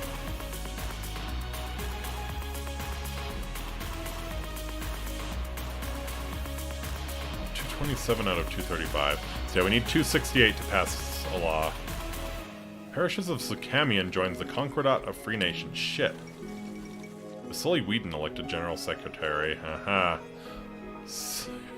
Vasily Whedon sworn in as the General Secretary of the Stalingrad Communist Party. Short ceremony held in the Supreme Soviet. Former Prime Minister is a staunch believer in the socialist ideals and expected to continue the current collectivist policies. Okay. Monopoly in a Republic is going to shit. Love to see it. You love to see it. Yeah. Oh god. Oh god. Political power. Speaks of recent history how the fall of the Griffonian Empire, the rise of the Storm King changed the balance of power. Now Zebraca is weakened, while nations such as Wingbirdie are free to expand as much as they desire. Urges his fellow Wingbardians to take advantage of the situation before it is too late. Sure. Second Aquileian Revolution. Kingdom of Aquileia, for the second time in recent history, is embroiled in revolutionary turmoil. So-called Second Aquileian Revolution. Republican and communist supporters have managed to quickly overwhelm, apprehend, or eliminate loyalist forces in several regions, throwing the country into chaos. The Republic is fiercely opposed by the monarchist supporters, who have sworn to destroy the revolutionary spirit once and for all. The Republic braces itself for the coming storm, ready to defend their ideals and values to the death. Republicanism ruins our tradition, ruins everything, honestly. Return to monkey.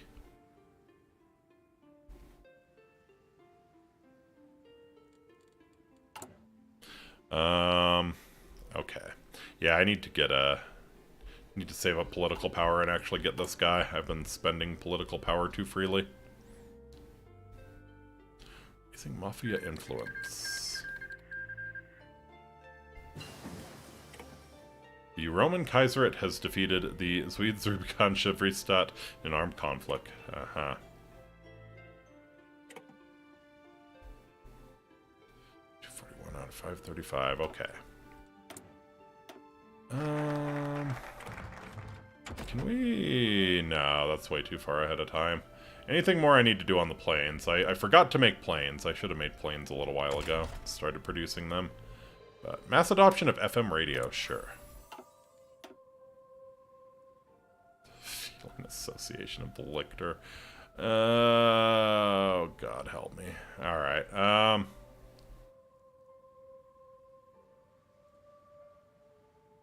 during the next election, the party with a majority of the votes will gain 2/3 majority in the Chamber of Deputies.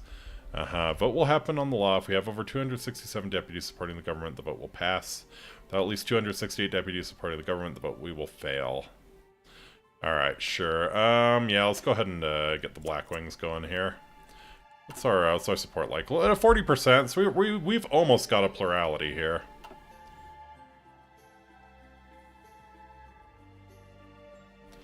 Just a little more making the trains run on time.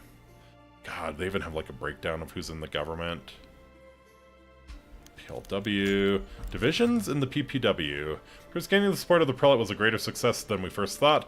PPW has long been a thorn in our side, however with the prelate's backing we have won over a substantial portion of their voter base to support us. This caused a crisis within the PPW, with many deputies now speaking out against the party's hardline anti-fascist policy. It was reported that Don Luigi Gattuso was severely distressed by the prelate's support for Biccolini, and after a private meeting with the prelate he resigned as head of the PPW. His successor is the right claw griffin Giovanni de Gaswingi. What the fuck? De Gaswingi. While de Gaswingi opposes us just as much as Don Gattuso, he is leading a party that is very much divided, will not pose a significant unified threat against us. 15% stability. Oh, that's his, wow, he's pretty good, actually. Maybe we should go back to Harmony.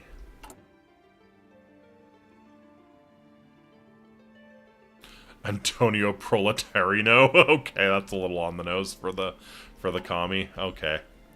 Okay, we're gonna be like that.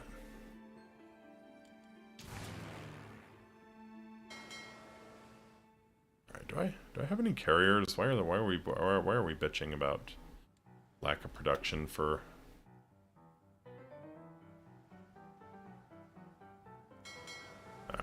yes. Go ahead and get all the Navy together. Put all the Navy in one place. What could go wrong?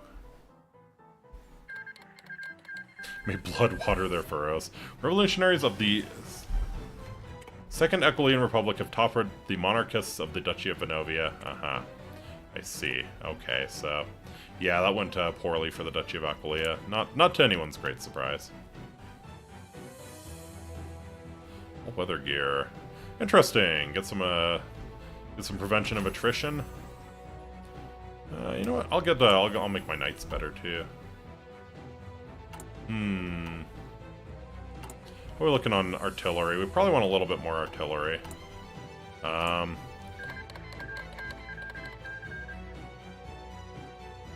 Unite the Great Lakes. The Kingdom of Alwani has conquered Timbuktu. I see. Recovering economy. Alright, alright. It's probably worth building factories now. Once we're done there. Actually, I think I don't need to do too much in the Lowing Gap there. Let's start in on some mills. Not a whole lot of free factories in the focus tree, though. It's a little bit of a bummer.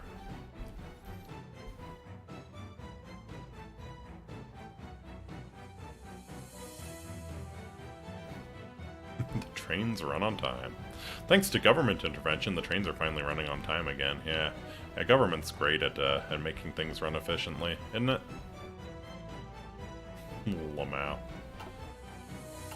Alright, Napoleon Republic took a barony. Successful revolution. Yep. Capitulation of the last monarchist supporters. Garts. Enchanted tools. Alright, fix the resource deficit. Could get some, Blowing gap. Oh, you know, that's some free civs. I think I will go ahead and, yeah, we'll work towards develop the Lowing Gap. And then, probably gonna go for the Acerbo Law at that point. I think, once we're there, probably about time to start thinking about, conquering Abyssinia here. Skilled lines. Okay. Yeah, let's get some synthetic rubber going. We're gonna need a lot of rubber, a lot of oil to put the Air Force out that I want, which I still haven't friggin' designed. Okay. Doing it now. 4 machine guns. Just all the machine guns on this motherfucker. Yep. Inline engine, aero engine, inline engine. Yeah, much better. Alright, we got more thrust than weight. Decent air attack, decent agility. Let's go ahead and give it extra fuel tanks. Let's give it drop tanks. Really, really crank up the range on it. It's not great for the air defense, but yeah. Speed tree will go there. G200 SETA. Oh my god. Oh my god. Oh my god. Alright. We'll make a cast plane as well. Yep. Inline engine.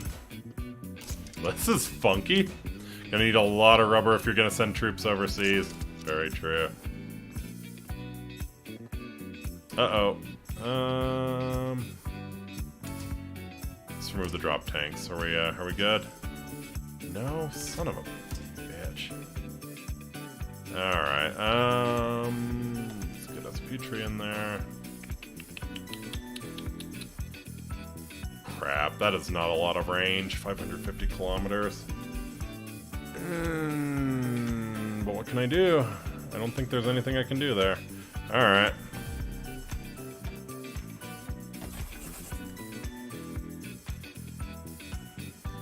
Yeah, this Cass is a hunk of shit.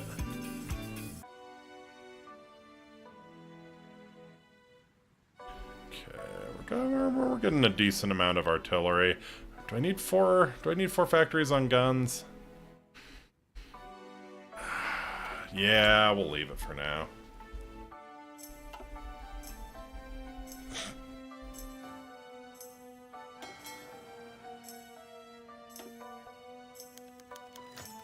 Keep an eye on Arantiga. News has reached us about the coup that has recently struck the small barony of Arantiga. What is dubbed the Ides of March by the local population, a prominent general by the name of Dorotheus Featherin has seized control of the state. Changelings claim Melania. Oh dear. And is already in the process of expelling foreign influence as he promised a return to Arantiga's ancient roots. One of his first decisions was leaving our former alliance pact. Although Arantigan history is certainly impressive, yet filled with bloodshed, the joint military staffs of the Pact believe there is no real threat coming from such a minor nation. After all, what are the chances of a new... Oh boy, so Alenia's going to war with the Changelings. Arantigo's rising up to conquer the continent. Yeah, we will keep an eye. Alright, where's Bergamini? The Jackie clan declared war on Yakistan. No. No! Why is there a Jackie clan? Where the hell is the Jackie clan?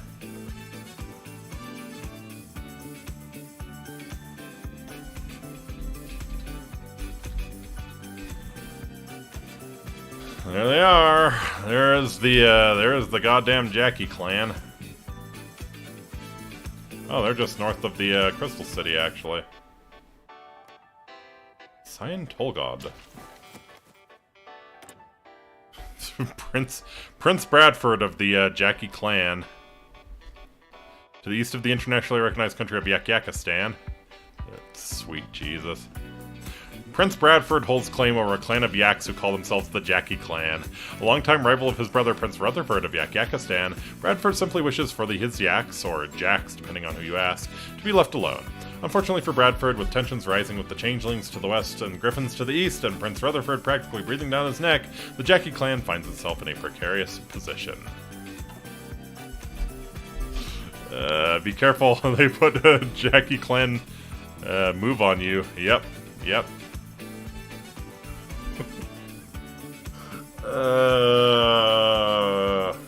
They're gonna make a Jackie clan tulpa.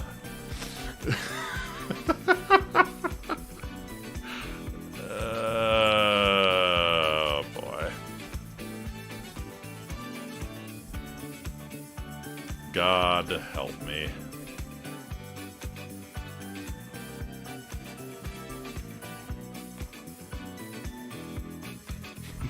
Jackie clan. No! Alright, well, I think we all know what's coming next. We're gonna need to do a Jackie clan world conquest.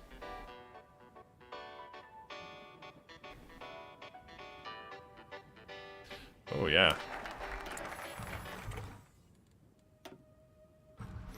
Alright. Do we have enough support in the House to pass our law? We don't.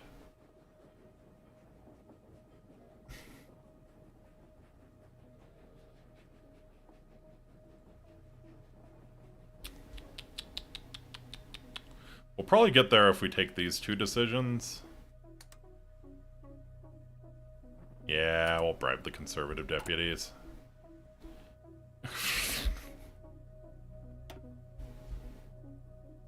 Guardian Stalingrad Treaty. That's a weird one. That's a really weird one.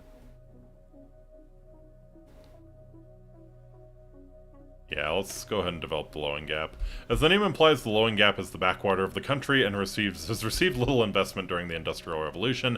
That does not mean there is a lack of potential in the area, however. It would be wise for the country to diversify its industries. With an Industrial Development Fund, we will fill the Lowing Gap with the wealth of progress. Sure.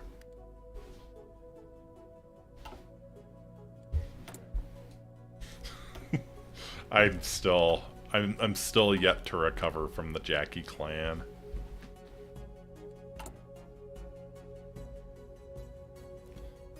Alright, let's go ahead and get 2 more knights out here.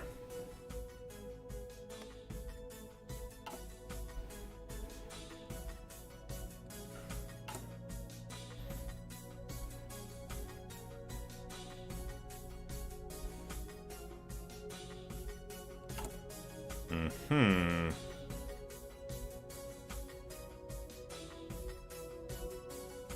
50% of our 34 sieves and mills to produce consumer goods. Built by 26 sieves factories, leaving us 9 factories where 9 can be used for trade. Jeez, that's a lot of consumer goods. I got my corporatists, that's good. Man, we really need to get... Ugabi has reconquered the Republic of Oranda. As adoption of FM radio, sure. Probably want... Yeah, we'll do the research speed one again. This is all pretty straightforward. I really would like... We'll do some more civ greeting here in a little bit, but yeah, definitely want a little more blood talon, dear lord. Kingdom of Olania was puppeted, okay. Changeling Olania became a subject of the Changeling Queendom. Okay, so the Changelings are kind of popping off north of Equestria here. Changeling war against Alania did not go for a very long time. Having no help or backup plan at their side, realizing defeat is inevitable, King Johann and his ministers decided to peacefully surrender before it was too late and save the dear nation from unnecessary losses. Changeling forces are going to enter Alanian capital this evening. The population is forced to wave changeling flags and participate in the parade that is going to be held tomorrow. Too bad.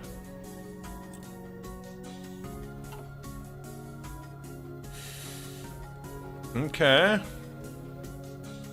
So the changeling's looking a little scary. Changeling hegemony. Oh no! Come on, Jackie Clan. Come on, Jackie Clan, I believe in you. Roundhouse kick them.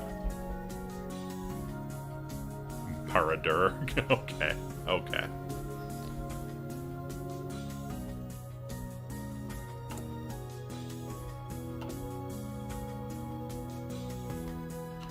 Maryland.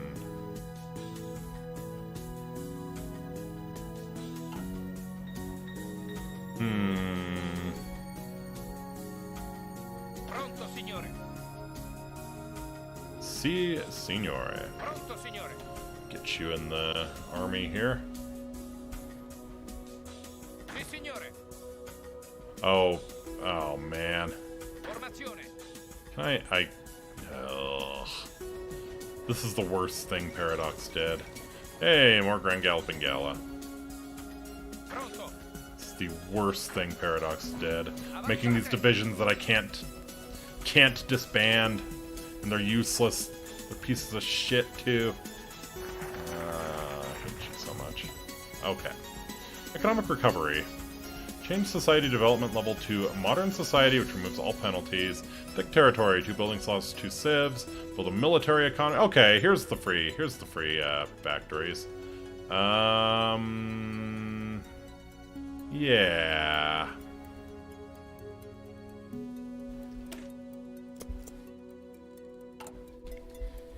We have 266. We're very close. If we lobby, we'll have enough to pass the law. So we'll do that. Get construction going. All right.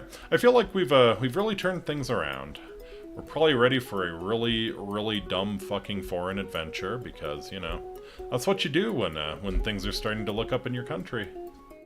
The times are good. Let's send our griffins to die, shall we? Pronto, signore. Go away. I don't like... Yeah, here. Be Bersaglieri.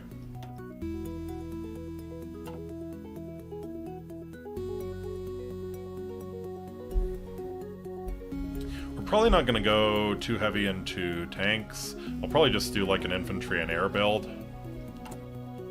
Once I actually get some military factories here. Hey, we're finally starting to produce planes. How about that?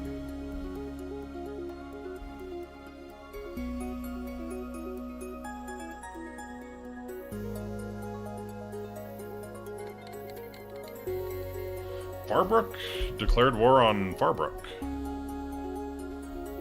Well, all I know is that whoever wins, Farbrook loses.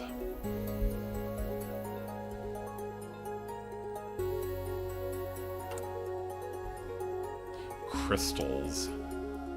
What are crystals for? New Age hippie shit? Probably.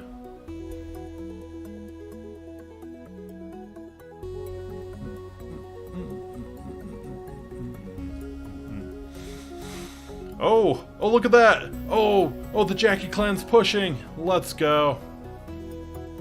No tanks? Have you lost your... we'll see. We'll see. I guess a lot of our neighbors are pretty much plains, so... In fact, seems most of this continent is pretty flat, so... Yeah, maybe we'll do a couple tank divisions, maybe. It's actually very, it's kind of, well, and again, this is my first time playing the mods, so maybe it's not true, but in vanilla HoI4, it's actually very viable to not really do tanks, which is kind of ridiculous. I will 100% grant that that is ridiculous for a World War II game where you can conquer the world without tanks, but yeah, it's very much something that can be done. Especially if you have a good Air Force. Good Air Force, then shove a bunch of artillery into your divisions and just blast your way through.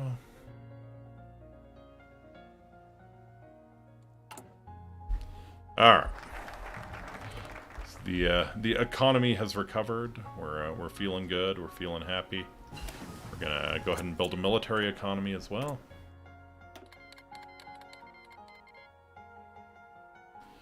Make our signals better, or make our knights faster. Armored car, some tank buffs. I think I'm more interested in... Oh, that's a good... That's... The Enchanted Barrel's pretty strong. I think I'm more interested in this, yeah. Make our knights really nasty.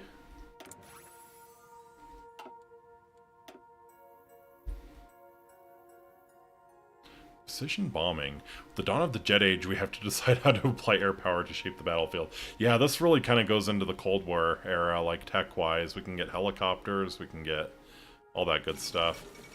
Republic of Terran declares independence.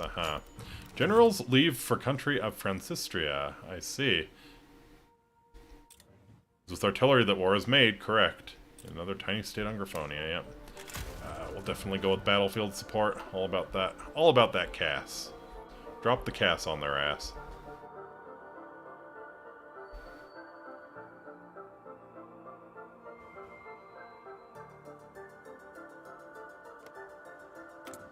Alright, do we have anywhere from 7 to 21 divisions? We can probably overwhelm them pretty quickly. So yeah, we will get the, we're gonna get control of the government.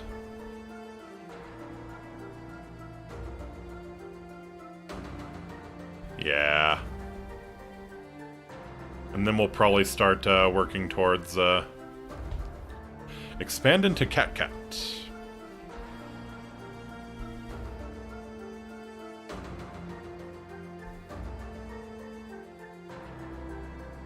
The Ross of Persia.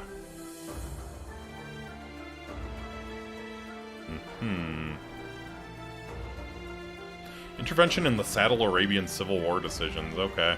Nothing beats a good cavalry charge. Hell yeah.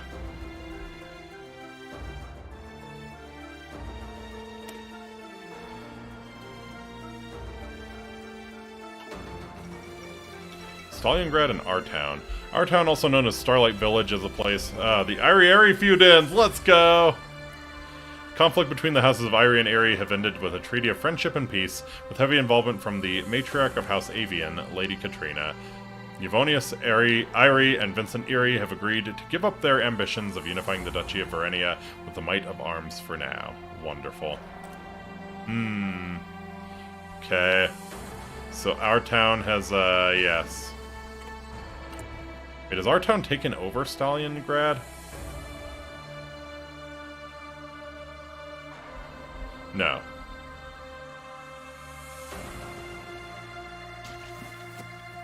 Gotcha. Okay, so our town merged into Stalingrad. Socialist Union.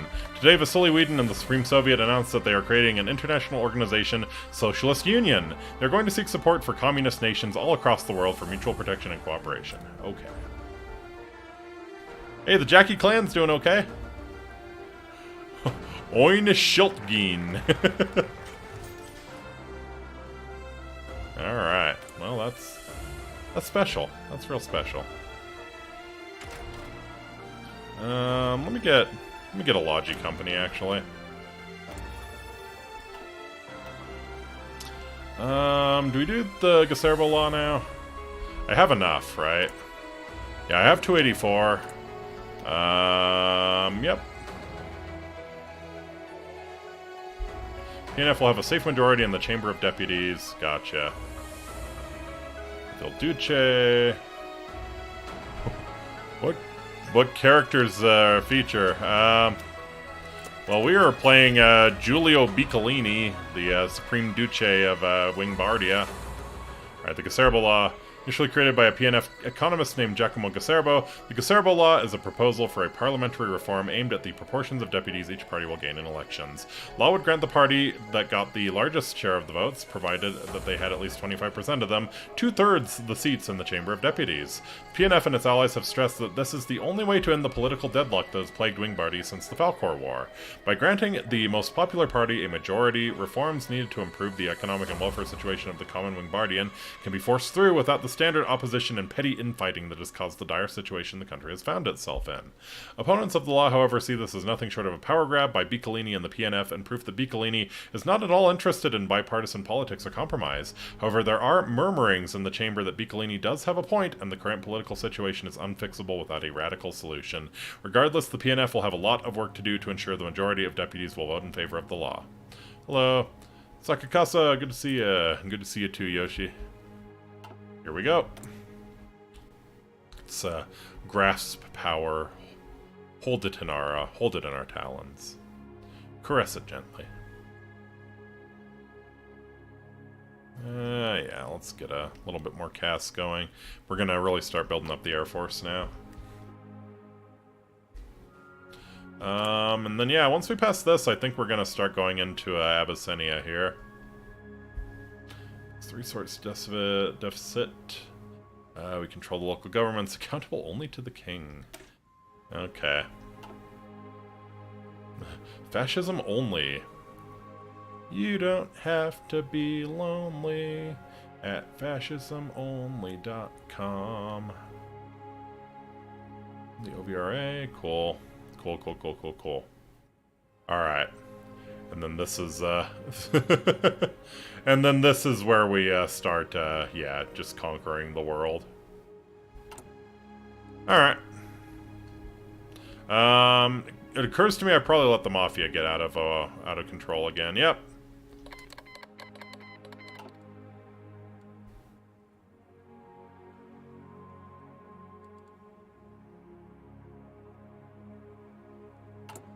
Oh yeah, let's work on finishing the memorial as well.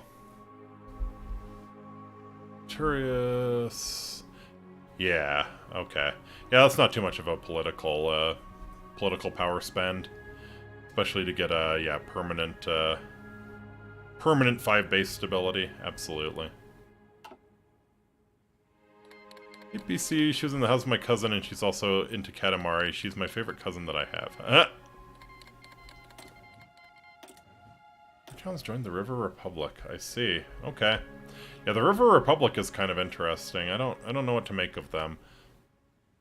I think it's yeah, they're kind of democratic. They probably aren't gonna start shit. So we can probably deal with them last, right? Once we've gotten the South completely under our jackboots, we can probably deal with these guys last. They're probably not gonna start anything. Would be my guess. Don't care about the Navy. When's our next okay. Yeah, let's go ahead and make the in fact, I might start doing some synthetic refineries now.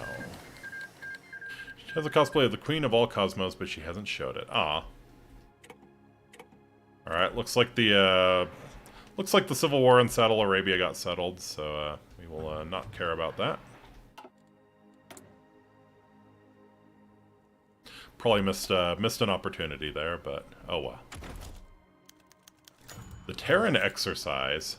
Francistrian and Wingbardian army officers organized a war game to be held on the border of Terran for the purpose of providing practical experience for soldiers and improving cooperation between the two armies. Thousands of soldiers from both nations attended the event, which also featured vehicles such as trucks and tanks. The exercise was based on a hypothetical invasion of the country of Francistria by Aquilians over the hills of Terran. This, of course, was not stated in public, but seemed obvious to outside observers. This angered the local Terranians who lived nearby, and the Francistrian army faced criticism as a result. But aside from that controversy, the exercise would go smoothly and much valuable experience was gained. Hey, free army XP. We'll take it. We'll take it. Yeah, better support weapons here.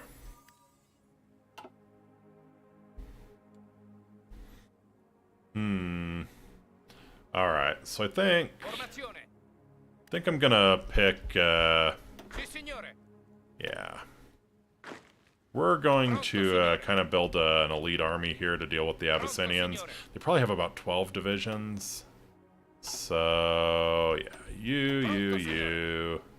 you, absolutely. Boom, boom, boom. Those Bersaglieri suck. Pronto, signore. Yep, and then all the knights. Okay. I think we'll match them with 12 divisions, and that'll probably be enough to... Griffin, war hero. Sure. Pronto.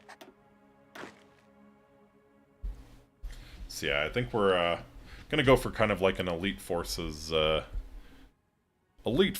plan against the Abyssinians here. Against this bothers me to no end. Tali Sahissi Clohominid. Clohominid.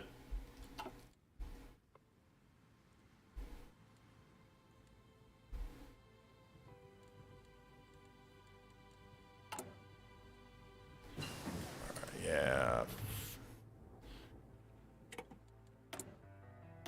Quick hitters, sure. It's recovery rate. The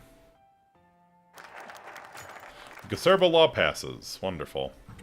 Many hours of debate and final desperate efforts from opponents to stall the vote, Chamber of Deputies has finally passed the Gaserbo law. The bill will be officially signed into law tomorrow, and elections will be scheduled to occur after a month. Piccolini is reported to be pleased by the law and gave a passionate speech about how the law will restore confidence in democracy to all Wingbardians, and that the days of an inadequate government failing to resolve the nation's many issues are long behind them. Opponents, however, left the chamber in solemn silence and reported the passing of the bill to be the death of democracy. In just 1 month, Wingbirdie will be Piccolini's. One time me and my sister were watching some videos when a gay test appeared as an ad. Did you fail? What would be failing? These factories in a state. Oh, that's pretty amazing, actually. We'll go for commoner recruits. We'll make our knights as strong as they can be.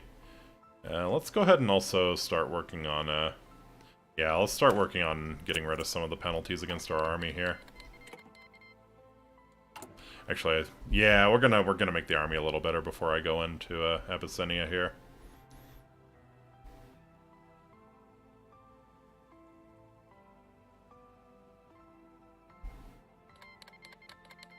Griffonian Empire declared war on the Yale Rectorate. Okay. Wow. Yeah, the Griffonian Empire has gone completely to hell. Is it still a Regency Council in control? No. Archon Eros the 7th. One of the oldest living griffins, Archon Eros the 7th. Priven Republic has put down the royalist cause for good, snuffing out the kingdom of Broadfeld. Clouseau wept, not for his kingdom, but for his wife. I see. Huh. Commies are disturbingly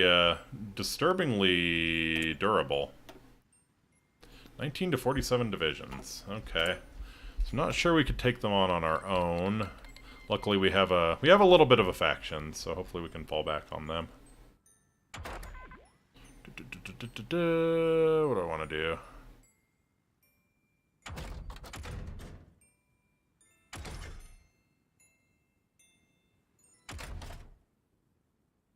Got logistics. You know what? We are gonna do a tank. The Landcure Militarchy. How's the Jackie clan going? How's the Jackie clan doing? How's my favorite yaks? Oh. Oh no. Come on. Early election. So, PNF has a safe majority in the Chamber of Deputies. Giulio Piccolini replaced trait Aspiring Duce with Il Duce. Political power gain, 5%. Weekly stability, we're losing stability. Approve relations, justify war goal time, remove political deadlock.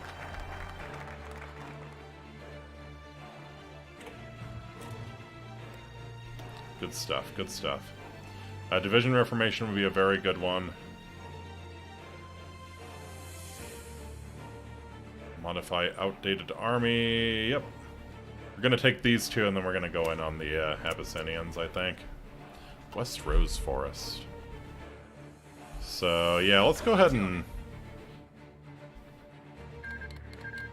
Roman Kaiserate has defeated Zeblu in a conflict. Wow, Roman Kaiserate's kind of popping off.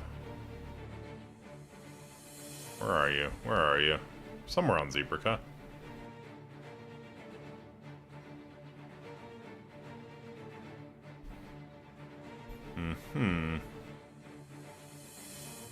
Duchy of Mertonia. Alright, let's go ahead and... This might not be the smartest way to do it. Piling them all into the treaty port like this. El panadero defendiendo sus panes de los pansexuales. Fair enough, fair enough. Yeah, we'll see how the, what's our supply like? 14? What's our supply weight here? Total weight of divisions. I think we'll be okay. Let's see. We'll see if we're having supply issues down here.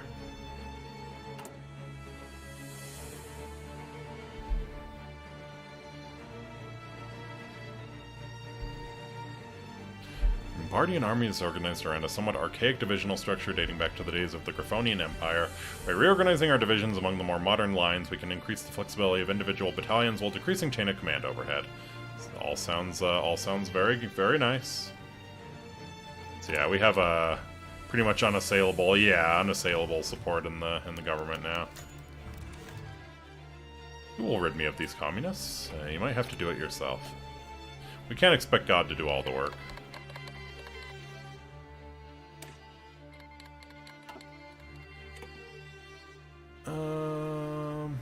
Yeah. Corruptora.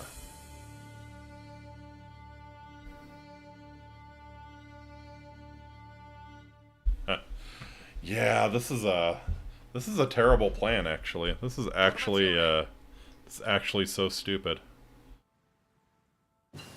If we can break out, if we can catch them by surprise, we'll be fine. If this goes poorly, though, they're going to just kill all of our troops on the port. Well, fortune favors the bold, right? And let's, yeah.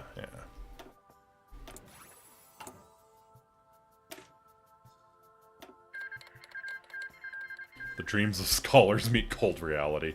Oh no, not the Yale Rectorate. Yeah, let's go ahead and do support already. Let's do a Logi Company in here.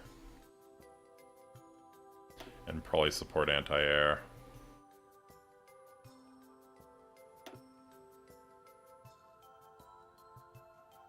It's pretty pitiful, Can I add in more? No, that would put me over the Special Forces cap. Sure enough.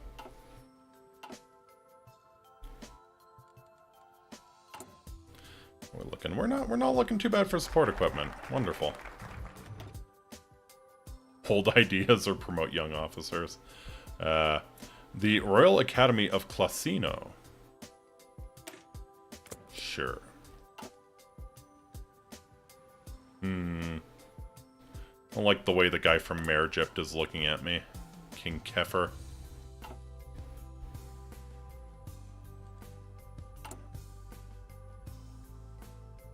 Or from Floina. Loan from Floining Bakers, which grants consumer good factories, construction speed, research speed for 365 days, but I'm sure it comes with a terrible price. You've read the Katamari webcomic? I have not. Giacomo Gattiati disappears! Shocking news has spread across Wingbordy as of late, for Giacomo Gattiati, head of the PSU, has mysteriously disappeared. While his whereabouts are unknown at the moment, witnesses say that they saw the socialist leader being bundled into a car by masked attackers. The search for him continues, yet many are already fearing it is too late. It seems that the blame for the attack is being put mostly onto the local Blackwings, which have long had a violent history with such incidents. Both the local police and PSU members have cooperated in locating the missing politician. This isn't what I meant. Oh, this is exactly what you meant. Caesar has expressed his displeasure with the senator, and now the senator must be removed.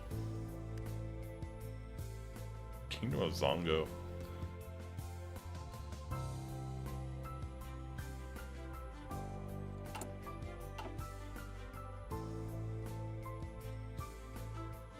Sì, signore.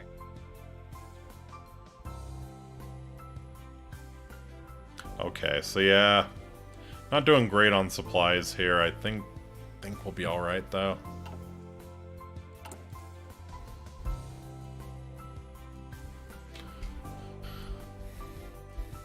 I did army by army leader cost minus 25%. That's not as exciting as I thought it was going to be.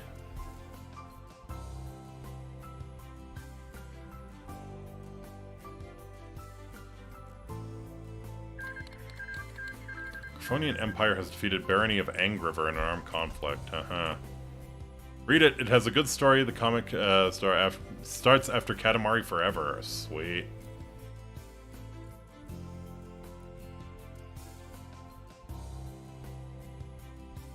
Can get Alpini. Very nice.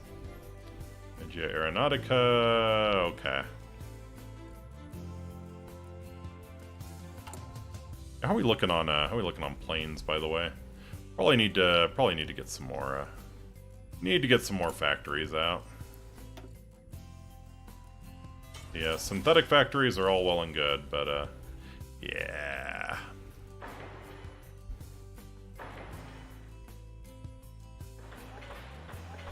Just don't have a lot of land to build in, unfortunately.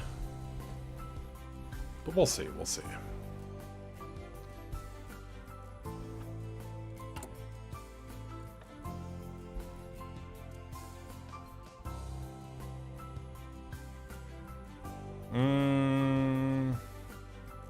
Actually, I could use some more stability. Yeah, we'll complete the Altar of the Fatherland.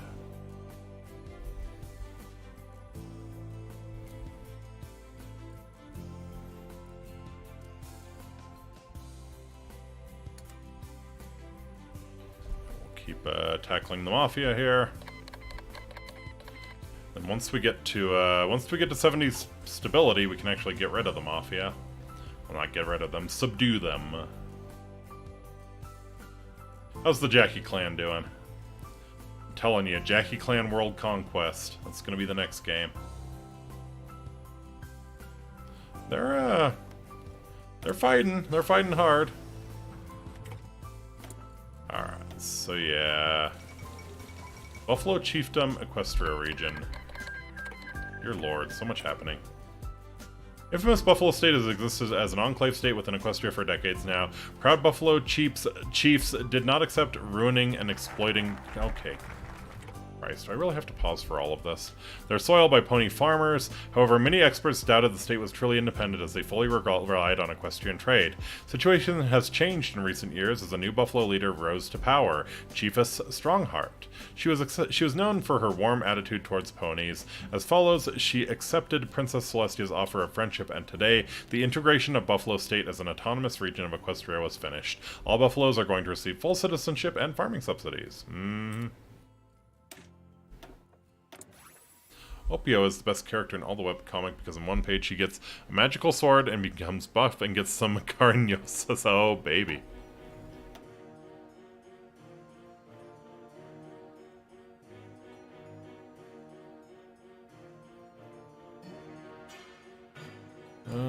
Don't think we care too much about this.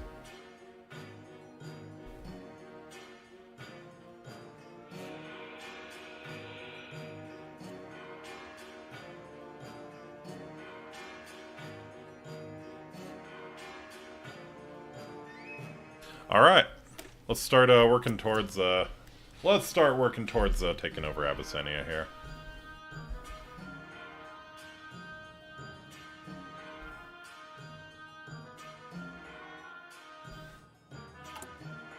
Feline Association of the Lictor.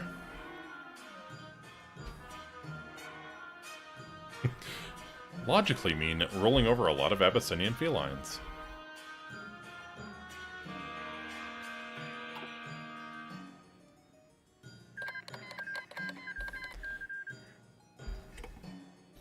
Oh, to the Fallen. Oh yeah, no, Saddle Arabia's still popping off. National Salvation Movement. Skynevia declared war on the northern tribes, okay. Panthera. Ugh.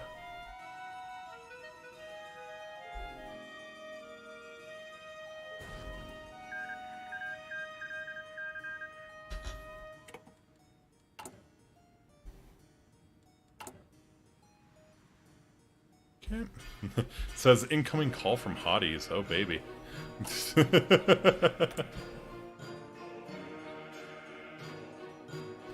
Yes, we want as much reliability on our tanks as we can get. Yeah. I swear I had nothing to do with this. Giacomo Gattiati's body found. Aha, yep. Long day and wetter.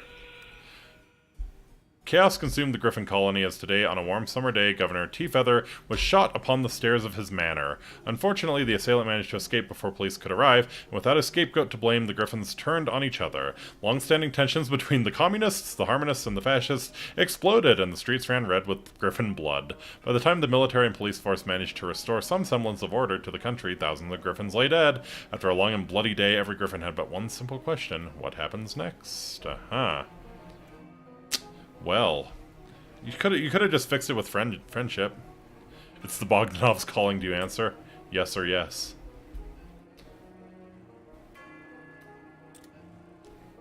Okay, so losing some stability because we created a good communist. Oh well.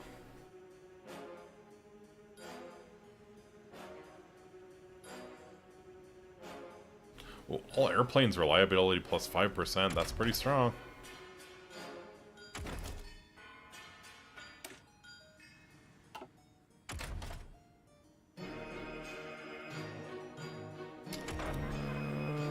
Let's see. Yeah, let's go ahead and get a research buff here.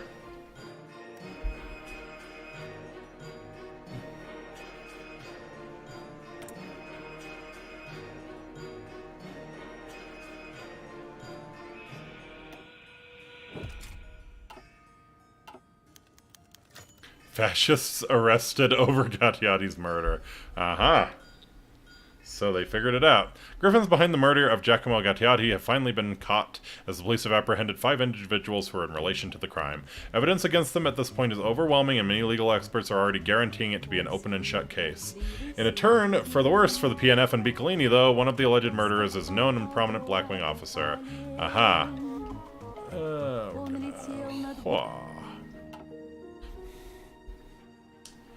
Rumors are already spreading of Biccolini's possible involvement in the murder due to Gattiati's known opposition to his government.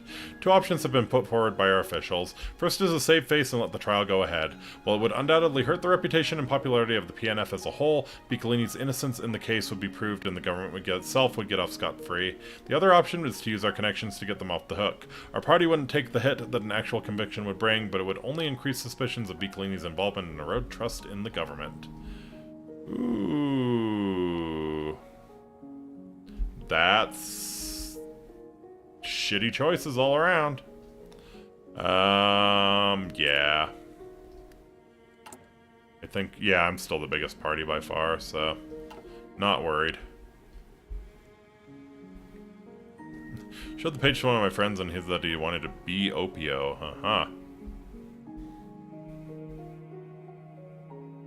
Opio.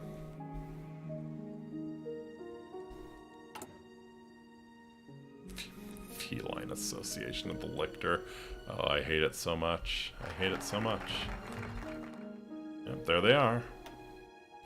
Alright, Military rule overseas or the Raz of Persia. Wingbirdie does not rule Persia directly, but through the traditional power on the island, the Ras. He has been less than cooperative lately, using the crisis at home to allow himself more autonomy. Now that we are ready to focus on our colonial possessions, we should extend a claw to him and sway him to our side, so we earn the loyalty of his people. Daily compliance gain when dealing with the Kingdom of Abyssinia. Okay. Or we can really pimp out Katrin and Persia.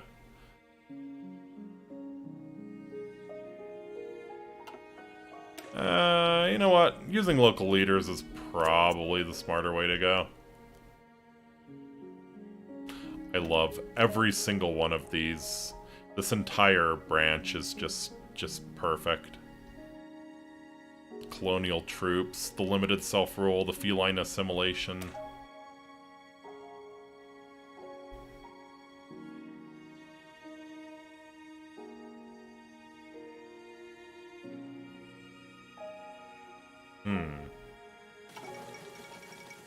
Carthage denounces the Zumidian Mandate.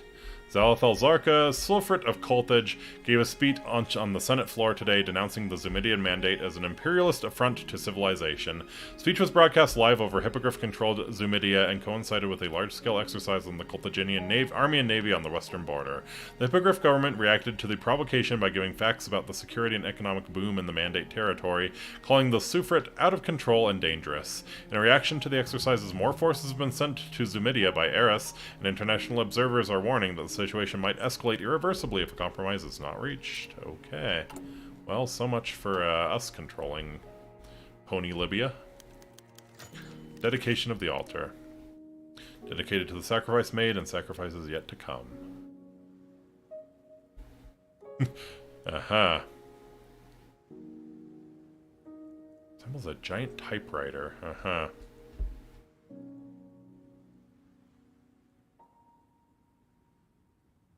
Long live Wingbirdie. Wonderful. So we get a little bit of stability from that.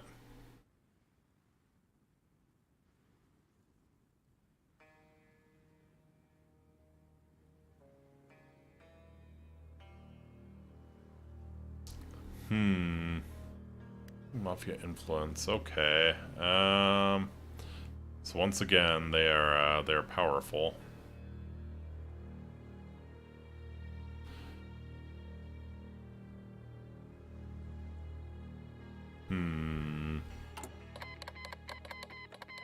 Probably want a chief of army, actually. That would be a smart way to go. Speed kills. Speed kills your enemies.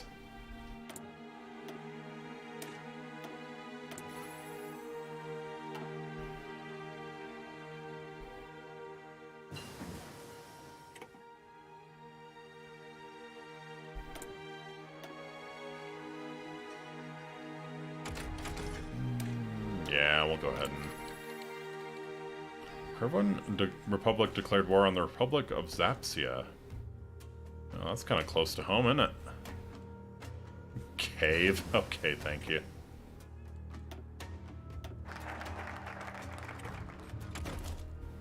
Yeah, let's go ahead and get improved infantry equipment here.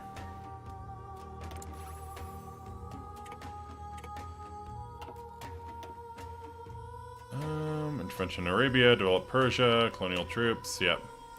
Yeah, and Blitzkrieg, yeah, yes. Mom, why do you know so much of Japanese folklore and history, me? Gee, I wonder. Gee, I wonder. Oh, looks like the Principality of Lushi is, yeah, okay, so they're standing with Zapsia here. Huh. Still probably not gonna go great for him.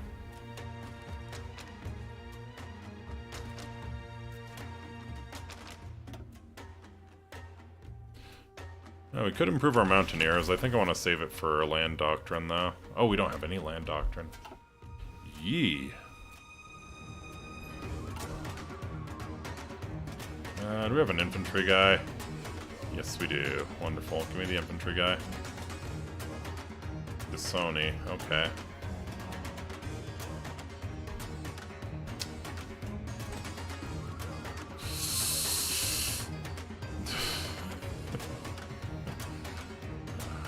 like this. I don't like this. Country of Francistria offers to buy golden feather mines. Aha. Sistrian government have approached us on behalf of Francis the Ninth Martelwing, inquiring if we'd be willing to consider the sale of the golden feather mines which are located in their lands. Wingbardian prospectors had bought the lands around 60 years ago and found huge veins of valuable ores, which were then excavated by our national mining companies. Now it seems the country of Francistria wishes to own the mines themselves, so all of their produce and profits don't go directly to us. Of course, in return, they're offering a fair sum of idols. There are 3 different possible responses for us to consider. Either we simply accept the deal and allow the strategically important mines to come under Francistrian ownership. We can try to haggle for a better price, as surely the mines are more important for us than they think. However, this could end up with Francistrians giving up on the deal entirely, which may be a good or bad thing for us. Last we can simply refuse the offer outright, though this would damage our friendly relations somewhat. How do we respond? Yeah, let's probably want to go ahead and haggle.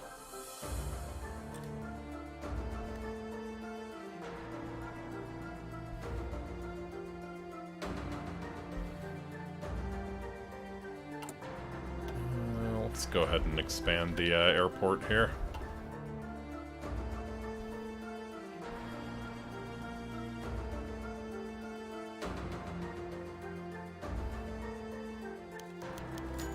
Alright, accepts the higher price. Wonderful.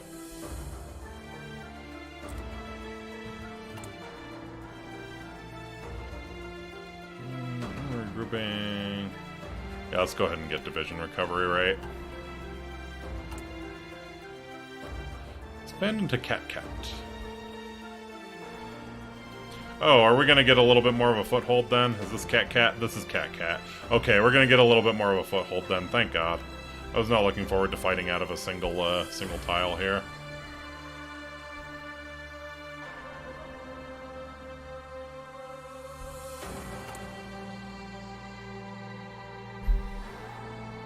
When we acquired the Katrin concession from Abyssinia, the exact agreement on borders was vague.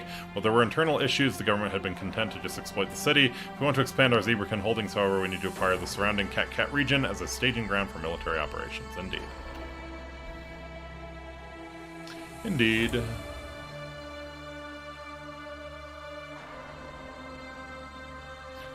Fleet, get a GBP. We'll probably go GBP.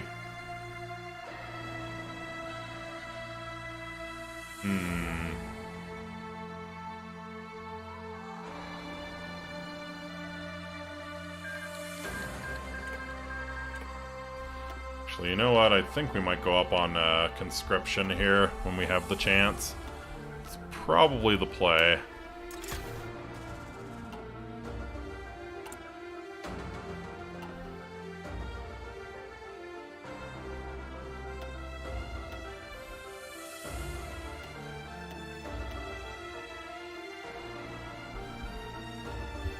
Alright. Not as much cast as I would have liked, but I think we'll be okay. God, that's such pathetic range. Look at that. Blech. Blech.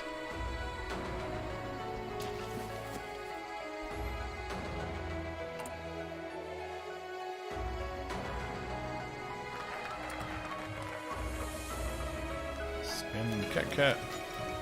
Those kittens shall fear the Wingbardian Eagle. The Abyssinia Crisis. Ongoing border dispute between Wingbardia and Abyssinia has reached crisis point as both sides refuse to step down over the issue.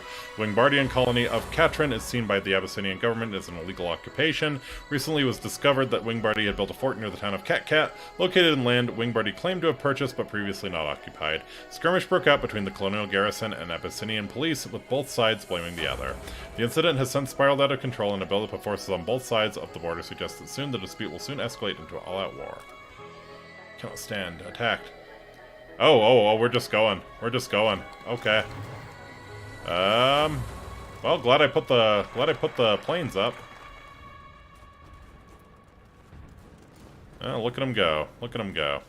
We need a breakthrough somewhere. This is really fucking bad if we don't get at least a tile to retreat into. Okay, looks like we might get this one. Catra Meow Meow. Okay.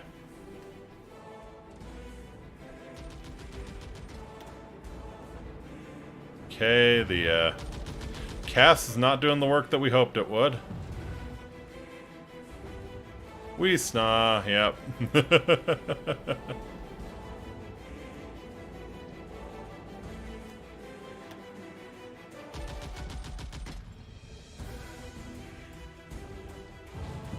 Alright. Infra airbase and a naval base in Persia. Okay. Political power. Yeah, let's go ahead and control the local governments here. What we might have to do... That's a problem. It's a big fucking problem. Big fucking problem. We're gonna lose some troops here. Yeah, no. You're not gonna attack. You're not gonna attack here. You're gonna let them attack us. You're gonna let them wear themselves out. We're gonna use our air superiority. Pronto, signore. Messi. Sorry, Jesse. You are going to do a naval invasion to screw them over here. Where do they have a port even? Like anywhere? I guess that's the nearest port? Okay, sure.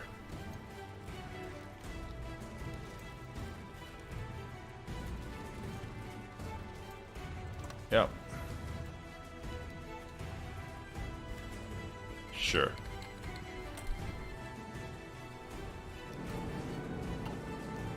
Avanzate. Okay. As long as we don't go too crazy with this, they shouldn't be able to kill any of our divisions. I'm pretty sure they're... It's just militia. It's shitty divisions. God.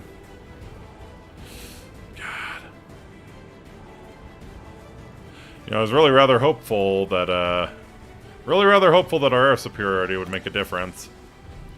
Maybe I should start looking at tanks after all. Look at them go. Look at them gallop.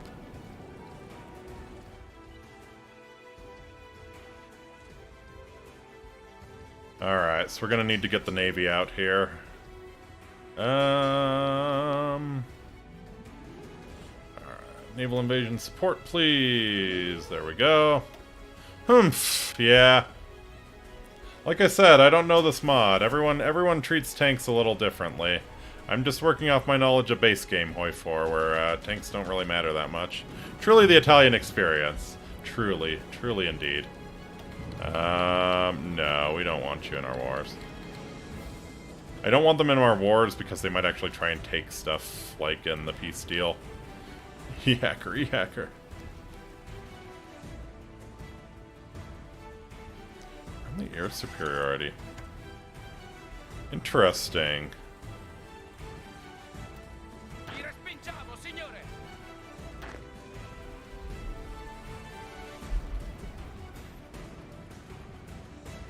Okay.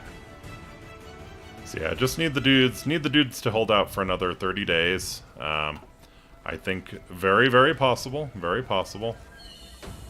God, this is brutal. This is brutal only having one tile to work with. Like I said, if we got a breakthrough, and got a single tile, I would be able to crush these guys. But it's just this working on the one tile is no fun. But our planes are doing their jobs. In fact, probably going to... Yeah. Probably going to go up even further on the planes. I'm gonna get... This is a 10-11. Yeah, probably too soon. Could get heavy machine guns, though. That's almost ready to go. Yeah. Better artillery, why not?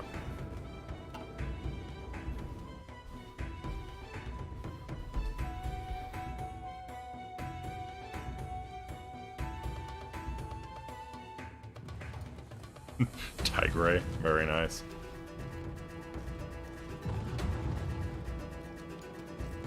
Okay, I'm pretty sure this is most of their army here. So yeah, the naval invasion should really screw them over.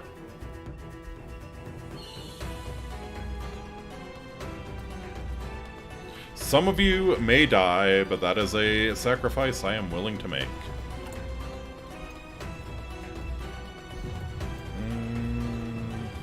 Yeah, let's go for the mill factory construction speed guy.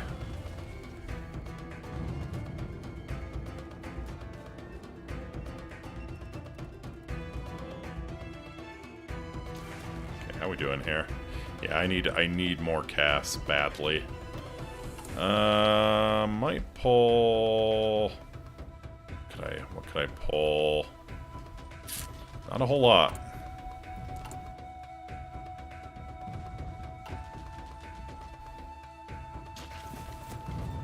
Okay. Yeah, the cast is keeping us afloat here.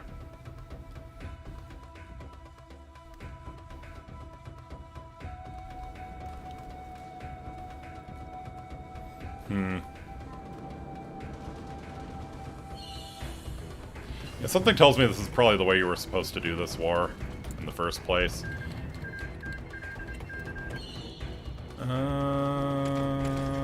Let's see. Yeah. Air Force! Hey, the Air Force is saving our ass right now.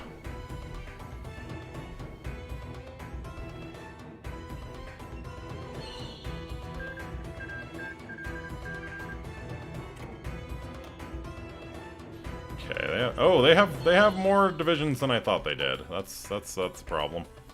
His Skull Grows Myrtle leveled up my double to gold. Hey, nice.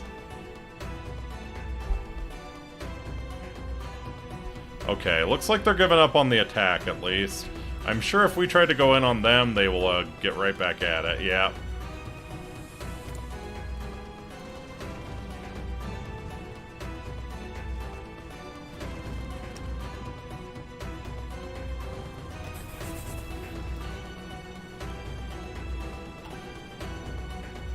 Okay, but that let my armies reorg, so that's fine.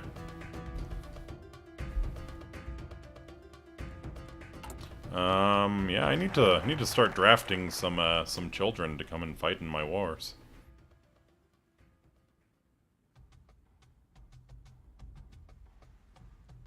Yeah, we'll fix the resource deficit.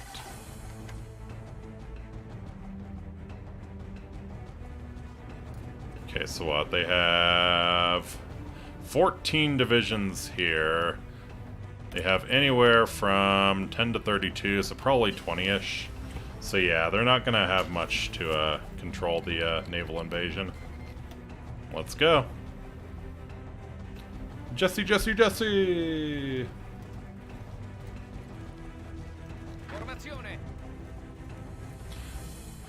Would be kind of surprised if they even have anything on the port here. Oh, they do! Look at that.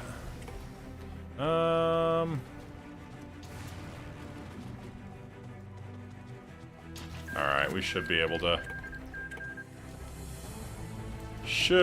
push him off. Oh, it's Ketra Meow Meow again.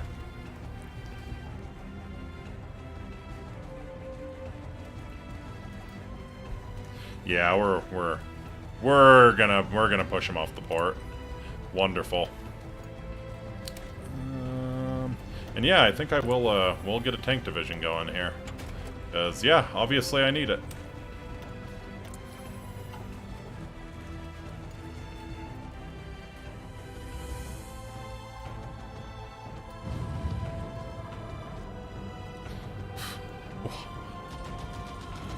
Oh, Hippogriffia is getting involved as well. Oh, those bastards sent volunteers.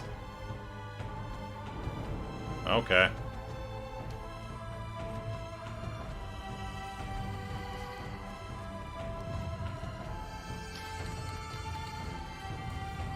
Well, let's see how you like this. Alright, so half of you go there. Going to have you kind of do a little end around here. You are gonna secure the other flank here. Yep. Go, go, go, go, go.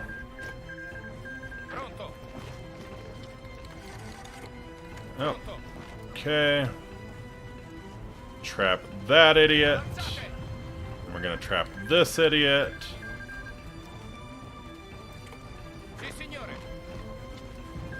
Or not. Continuate ad avanzare. Alright. Ooh, Fuoco fun. nemico. Okay, now get on the port, please. Okay.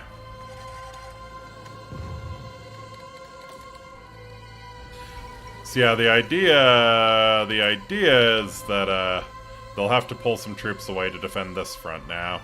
At which point we can maybe get a breakthrough in the with the main army. Oh yeah. Death of Nova Griffonian democracy. Formazione. No, no, no. We're killing this one. Thank you.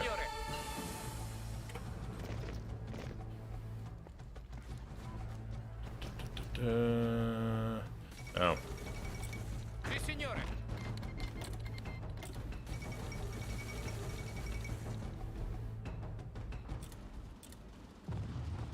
Sì, signore. Okay. Formazione. Let's see if we can kill this one. Pronto, signore. Formazione. Okay. Think if I can hit you here. All right. Oh yeah, they're bringing the big guns in. I have any questioning? Are you your brother or best friend? I would say Yin's a really, really good friend. Yeah. All right. Sì, signore. Ooh, their supply's getting crappy here too. We can probably push out now. This one I think we could take. All right, half the divisions. We're gonna try and push them here. Oh yeah, oh yeah. That's the breakthrough we needed. Wonderful, wonderful, wonderful. Okay. Sì, signore. Ripiegate. Nope, nope, nope, nope, nope. You're not breaking them out. Not happening, buddy. Yes. Okay. So that's 2 dead divisions. Pronto. You... Why don't you get back up here? We only need 2 divisions down there. Here's the breakthrough. Wonderful. Alright, and actually they're just Pronto, signore. sitting there slack-jawed, so let's encircle you as well. Pronto, signore. Ritirata. Have you pen? Yeah, let's go. Nope, nope, nope, nope. That's not what I wanted to do. Sì, signore. I really gotta work on my micro. Pronto, signore. Okay, yeah, you go there.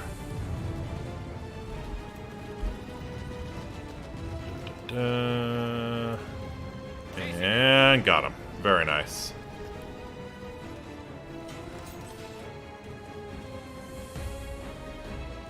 Uh-oh. Signore. That's not good. Come on, move fast, move fast. God damn it. Okay. Sì, signore.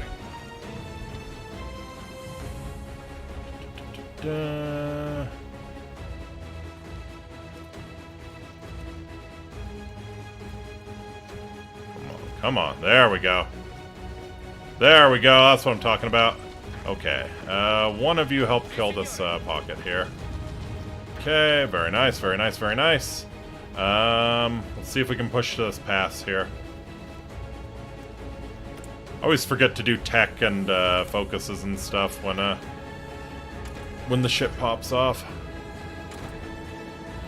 Zebracons should not be giving us this much trouble, but hey, we are having the real Italy experience.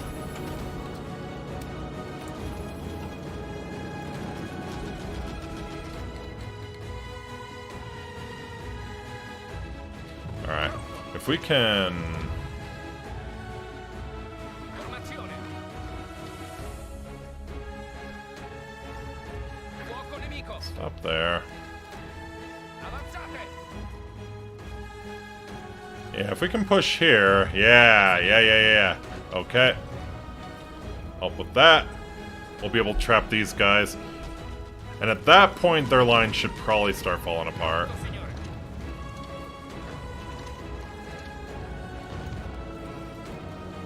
signore. Alright, let's get a national focus. Productivism. to go see you next live. Yeah, thank you for dropping in, Sakakasa. I appreciate it. Oh, we're out of oil. Alright. Yeah, because this derp lord is just floating around. Eating up all our oil.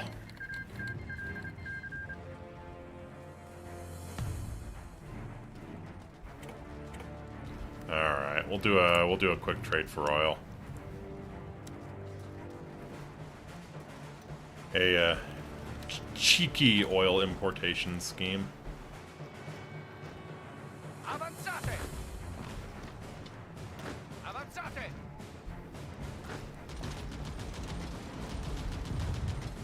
Vi respingiamo, signore!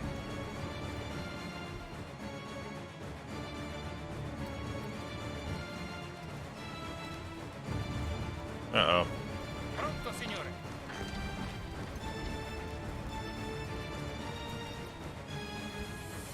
Okay. I got forced back there a little bit. That's fine. Avanzate! You know what? Formazione! Gonna make you have a bad day. We're gonna make you have a bad day. Formazione! Okay, if you can just like double combat them there, that would be wonderful.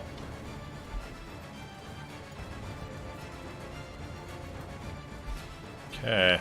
We almost got it. We've almost got it. This is going to be a large portion of their army if we get this. Sì, signore! Okay, keep hammering that. Ooh, that's not good. But that's fine. We'll still have them trapped if we lose that tile. Come on, come on. Nope, nope. Pin him, pin him, pin him. Let's go, let's go. Formazione! Avanzate! Freaking hit him. Here we go, here we go. Sì, signore! Alright, this is my little war crimes. Close that pocket.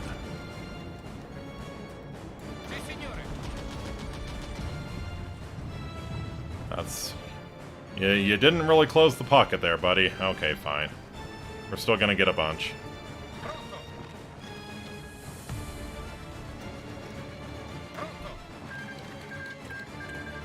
Pronto! What's this dude doing? Look at this dude. Look at this dude. Okay, okay. Forza, forza, forza! Yep. Pop up behind him. Keep all of these dudes pinned. 3 divisions, not as much as I was hoping. If we get this dude in... Oh, no. Come on, come on, come on. Move. Move! My god. Are we only going to kill 1 division? All the rest are going to get back to the... Oh, hello. Got some Katyusha going on.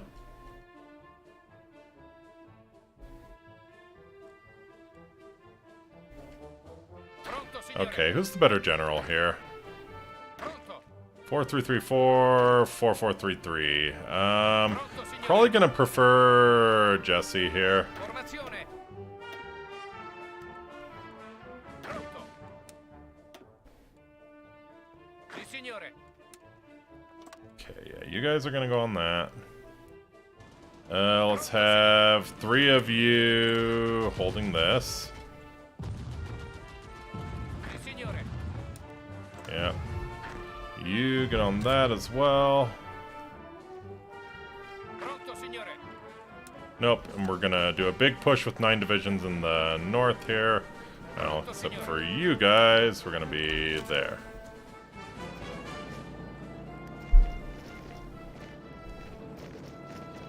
Pronto!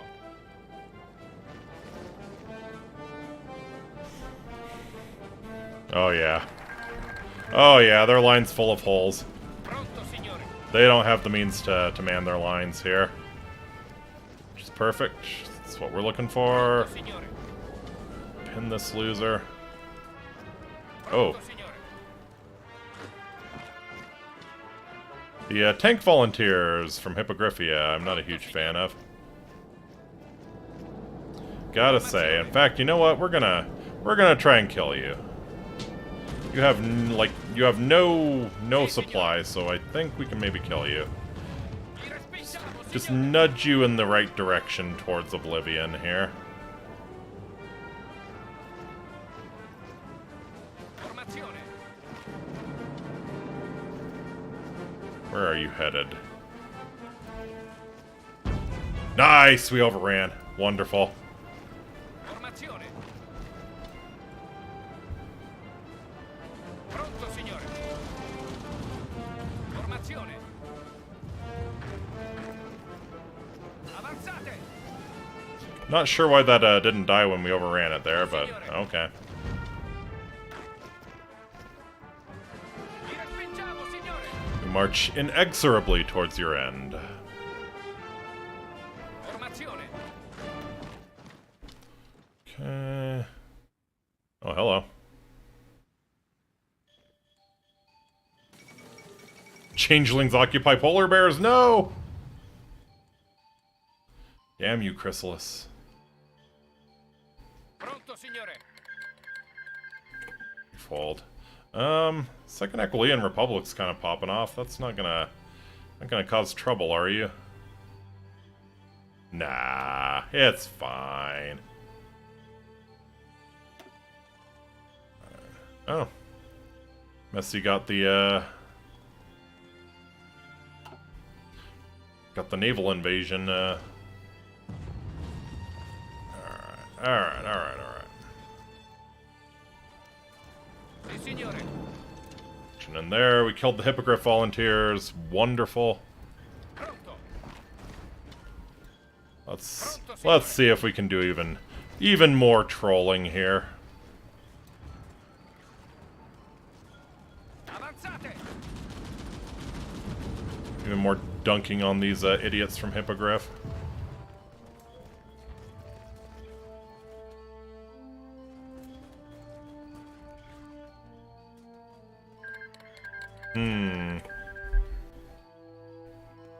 Pronto. Oh, we have, like, no supply here. Let's see. Can we get supply down to you? We can. Very nice. Okay, we'll probably be able to push these guys back on their island and take out that division. Pronto, signore. If you can break through and get us that port there, that would be super cool.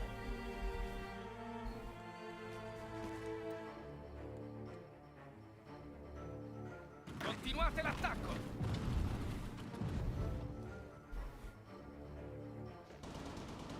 Sì, signore. Pronto. Okay. Go ahead and destroy those armies.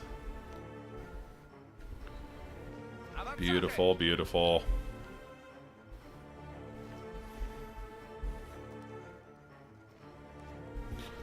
Pronto. Don't suppose... Oh, man. Oh, we have, like... Oh, God. Okay, this is not the way we want to be pushing through when it comes to supplies, at least. Ugh. Yeah, okay, we're gonna deprioritize this front, then. Probably just leave, like, 4 divisions on it. We'll pull our knights off. Fuoco nemico. Pull the knight. Pronto. Yeah, you two.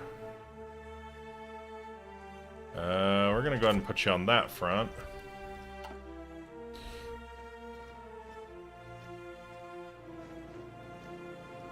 Yeah, there's no supply. This is a wasteland we're trying to push through. So yeah, this is what we actually want. Sì, signore. Avanzate. Assistance to occupation and cat. You know what? They can deal. They can deal.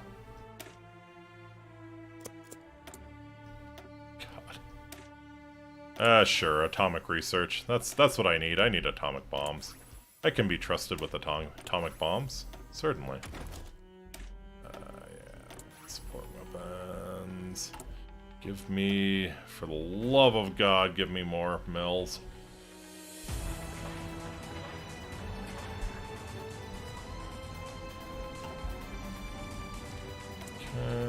Okay. Yep. Hey, my prayers have been answered.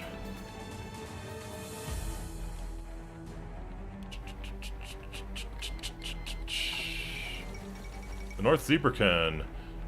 Perhaps this spells opportunity. Alright.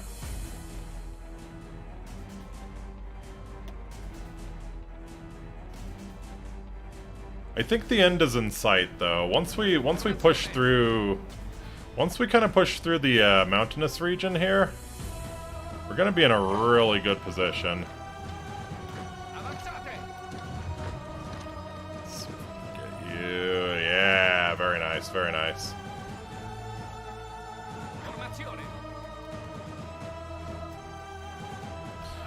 Hit this loser, make sure he doesn't try anything.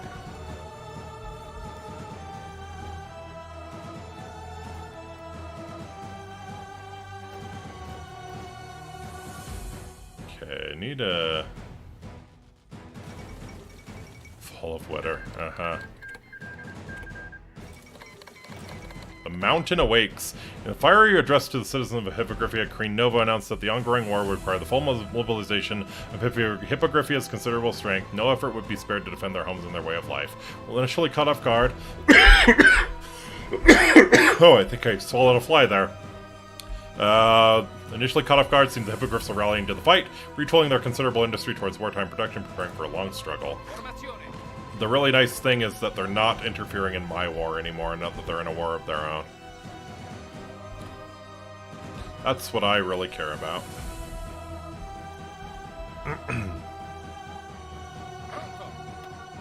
Alright, let's get our female, or our feline lictors in here.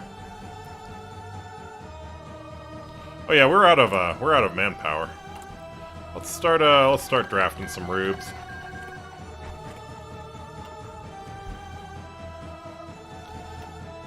$27K dead. Oh baby. But we've killed 235K. I think that's we're trading pretty well. We're trading pretty well, as the kids say. Okay. Yeah, let's Aquilian's March. Oh baby.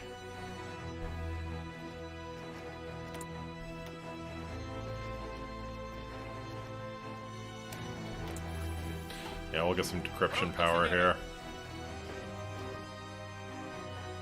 Alright, that's knocked out.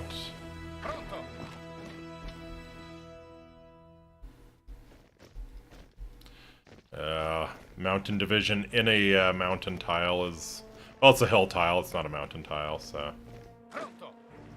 Not as awful as it could be. You know what, buddy? If you want to go that way and leave your capital open, I ain't gonna stop you.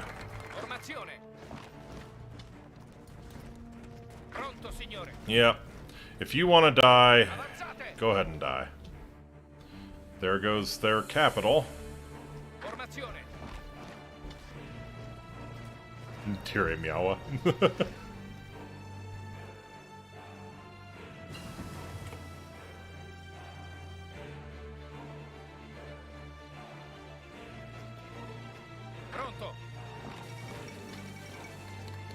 Free city of New Timial. Alright.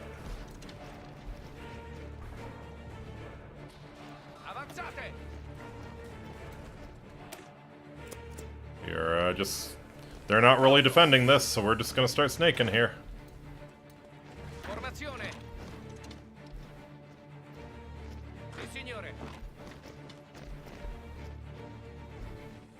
Okay. Start working on getting those sick-ass encirclements.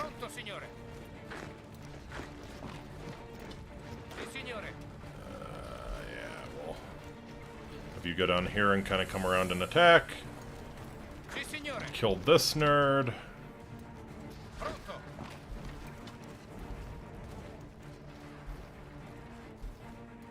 Ah. Yeah, they're falling apart. Line's falling apart here. Okay, hit that. Hit that. Gonna open that up. Oh yeah. I think the end is in sight here. Kitties have lost their claws. Yeah. Keep you right there. Go ahead, you pop over, just hold them. Formazione.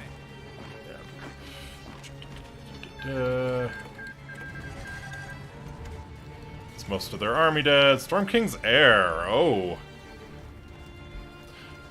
Civil war that tore us under the Yeti realm of the Storm King is finally over. The fall of Coltage. Oh boy. It's all ogre. It's all ogre. Oh. That's a sick-ass naval invasion from Hippogriphia. Alright, how we doing? How close are they? They are very close to surrendering. Okay. Let's snake for victory points then. Dark times the sea brought them comfort. Pronto, signore. They call upon the sea ponies when they're in distress. Pronto.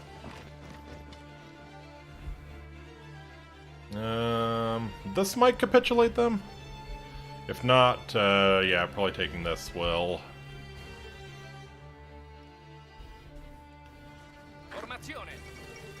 The Vidinen Royal Wedding. Wedding bells sounded throughout Turum today as Princess Skoldsvard of the Kingdom of Vidina was married. However, the day was not without challenges. Dark magic users in the kingdom decided to make an attempt on the princess's life on her wedding day. Aha. Here we go. Kingdom of Wingbirdie. That's interesting. So we didn't even get a peace conference, huh? It just ended. Alright. Well, that's our glorious triumphant Zebraca here. Formazione.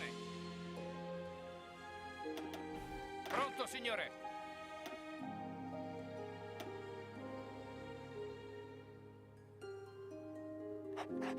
Pronto. Probably just going to have these guys hang out in Panthera. Try and slow down anything that tries to take our colonial possessions. But yeah, everybody else is going to go back to Katrin. And return to the homeland. Because we got some conquering to do, goddammit.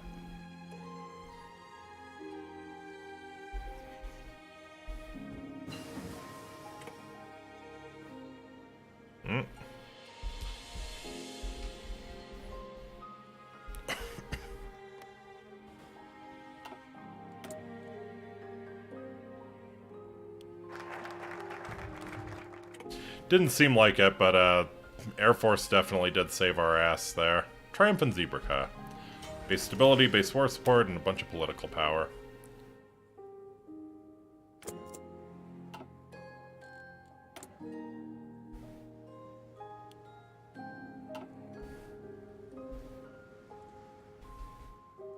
Nice.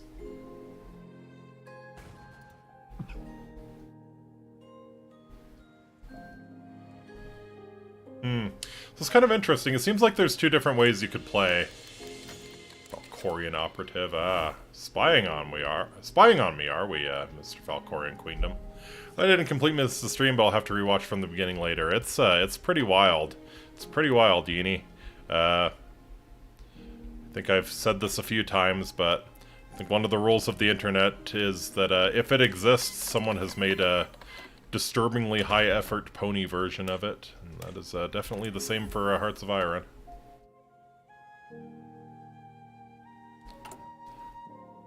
I am Giulio Biccolini. Actually, I never actually read Biccolini's thing. Let's see what our dude is. Giulio Biccolini was born to a middle-class family in 954, and from early age he had a deep interest in politics. His family's Republican leanings made them ardent supporters of the Republican Revolution in Griffonia, and their eventual defeat did not weaken but rather intensify young Giulio's support for the cause, especially the more radical left branches of the movement. During his younger years, he worked as a journalist and became a famous firebrand within the left wing of Wingbardian politics. The Valkorian War, however, turned into a watershed moment for the young Biccolini, and unlike most of his peers, he was in full support of the war. Through it, he saw the workers being empowered through the fighting and a chance to bring together a divided land. This led to him being ostracized as a warmonger, and he ended up fired, being told he could go fight the war himself if he viewed it as something good. Piccolini chose to take the insult literally and joined the Wingbardian army, where his zeal and determination let him become part of the elite Wingbardian Bersaglieri. When peace came, he was a changed Griff, and whereas many had broken on the battlefield, he had found his purpose. He returned to writing, only this time for his own ideology. Ever since then, he has tirelessly ridden for and organized his own political movement, the Blackwings. He has realized that republicanism is weak and corrupt, socialism a false idol that will break apart the nation. The new path forward organizes the entire nation as one entity, where all Griffs are soldiers for Wingbardi's glory. He has named this movement Fascism, and under it, he will see Wingbardi rise to become the master of Griffonia or die trying. Yeah, probably that second one. Probably that second one, if we're being real.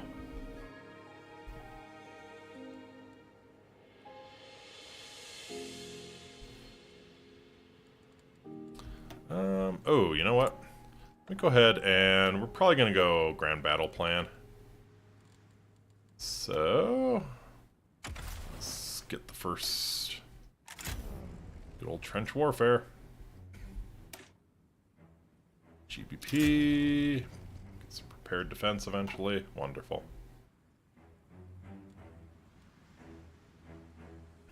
Equestria sure hasn't done much. It's kind of surprising. Still cheering for the Jackie clan, though. I believe in you. I believe in you, my yak brethren.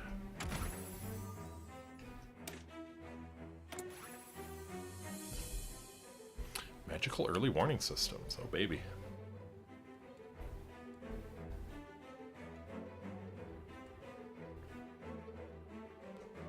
Oh. So it looks like the Rosewood Order were the ultimate winners of that civil war that popped off.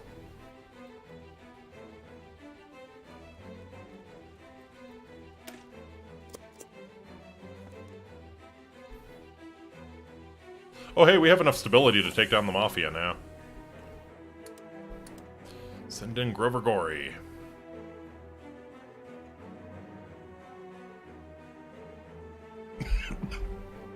Its methods might be brutal, but the Mafia must be destroyed at all costs.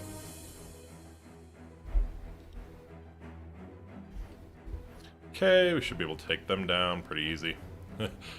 Hey, Dr. Frederick! Fantastic to see ya. I'm doing a weird one tonight. I'm doing a real weird one tonight.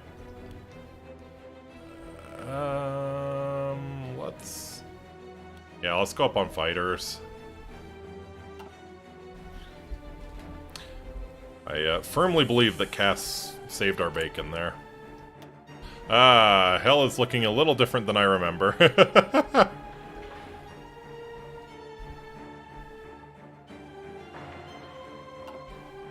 We are playing as Giulio Piccolini, the Griffin Duce. See, this is where Incitatus finally got to realize his potential. I don't know. Not sure whether to be proud that I'm playing as Giulio Piccolini in the horse mod for my World War II map game. I don't know. I don't know if that's my potential.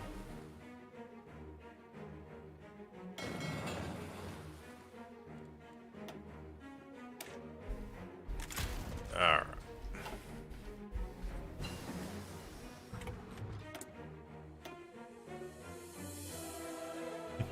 He's just calling on the ancient legacy of the horse consuls. Probably, yeah. Maybe.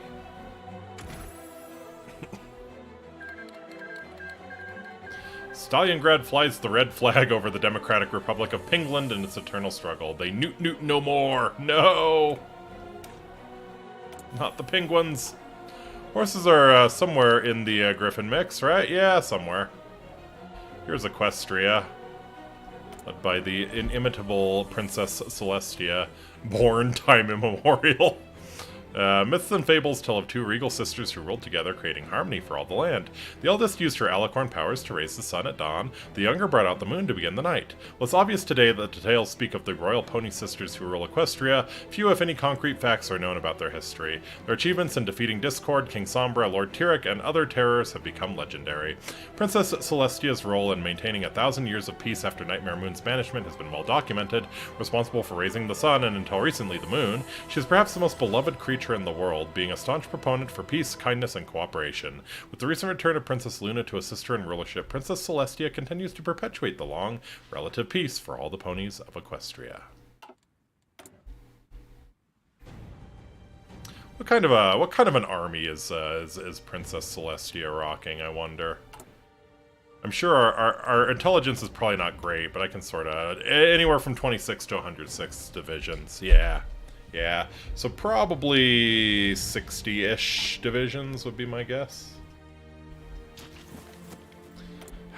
The Pope. How many divisions has he got? Do I have everything I need for a decent tank? Sun lasers. Yeah, correct. Let's go ahead and go up on the 10-11 medium, and then I'll design a tank. Get our magical early warning systems set up. Alright.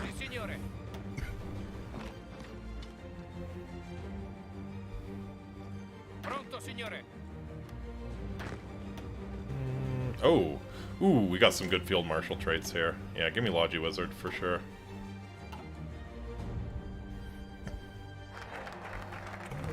Actually, we can start putting out infantry divisions now. We can put out infantry divisions, and we can actually probably make them a little less shit. Sun lasers are always a good choice, yeah. Unless you pick a fight with the sun lasers, then maybe that's not a great choice. Let's get support anti-air. I actually have all the equipment I need for that. Groovy. Okay, 8.2s are not a bad infantry template. Not at all. It's probably the case pretty much anywhere. So actually, what are the stats? 127 soft. No armor on our infantry divisions, which you wouldn't expect, but compare that to our knights, though. What are our knights looking like? A little bit of armor. Knights are hardly worth it, man. They're fast, though. They're fast. There is that. The Bersaglieri we're just going to turn into regular infantry divisions.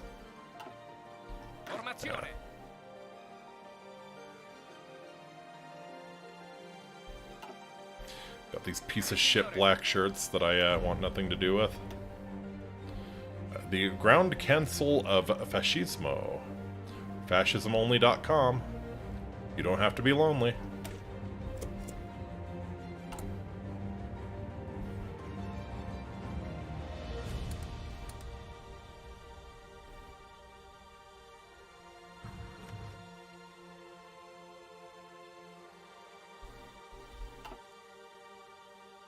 Low pony power. Oh, really? Already? Man, I have like... Yeah. Are we still conscripting? 2.75. Nope. Nope. Alright, well, let's... Never mind, then.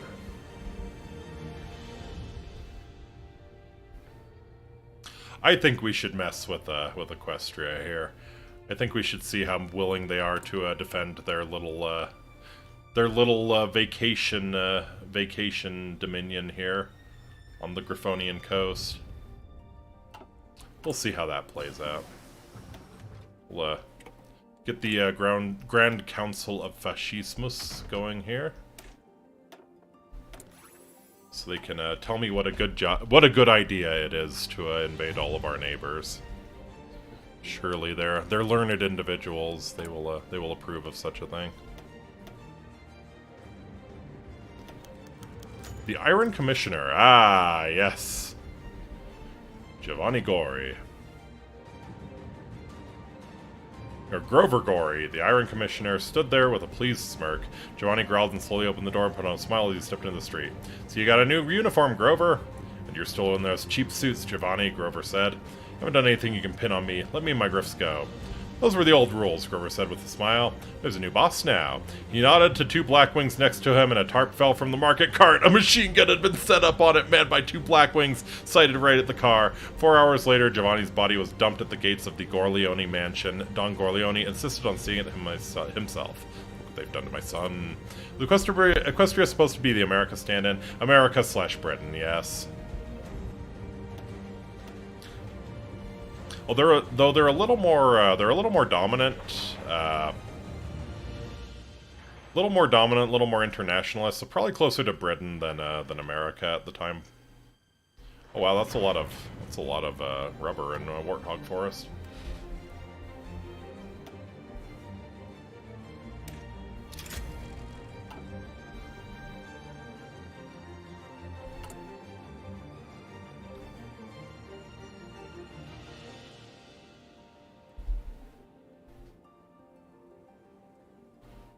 Alright, actually we did too much.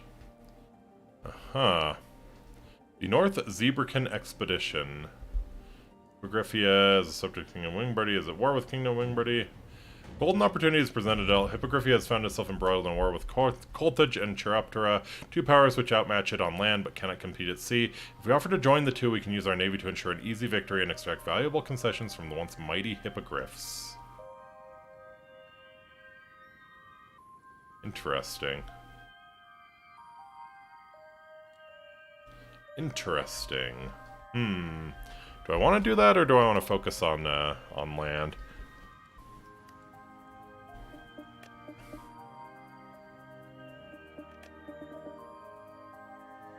And by land, I mean our continent. I think I wanna kind of start shit with the Equestrians. We'll see how it goes.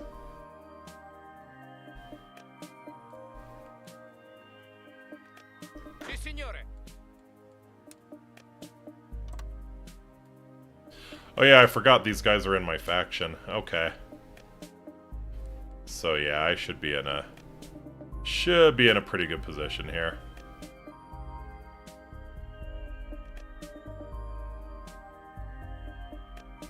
Yeah, something like that. I guess something's better than nothing. We can get these crappy militia divisions in there.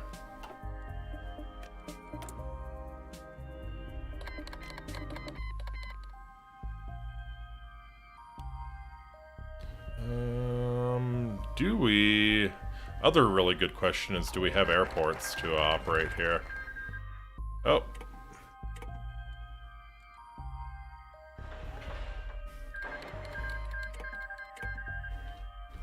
Let's go ahead and get these two knocked out real quick. And my planes are still stuck down in a... Attack bomber and a cast wing. Oh, okay. Interesting.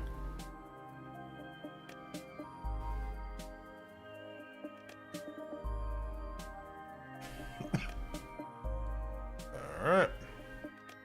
The colony.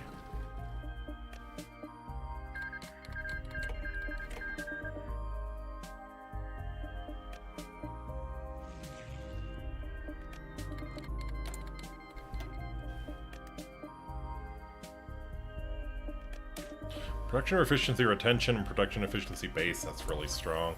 We could actually make railway guns if we wanted to. Railway guns work really weird in Hearts of Iron 4.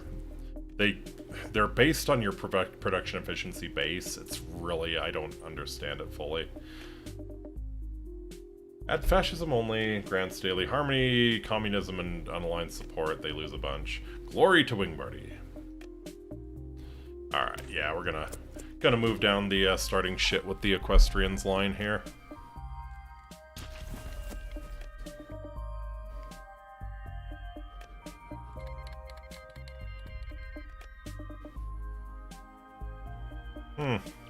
Yeah, looks like Coltage is doing a-okay here. They got a landing on this island here, Hippogriffia, which I think was in the movie.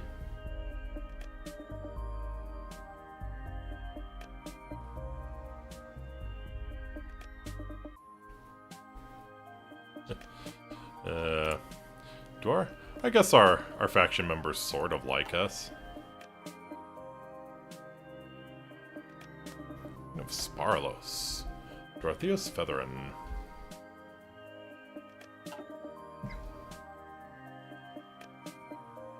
Mar. Alaric Dawnbreaker.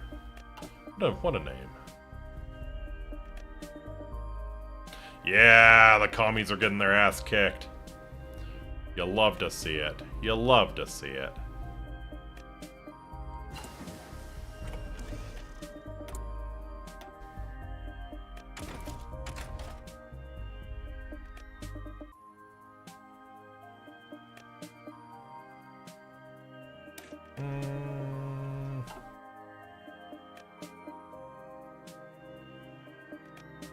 So if we're going to do a tank division, we probably want signals and maintenance.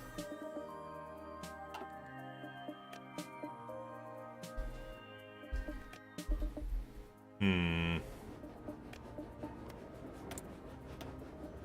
4 to 16.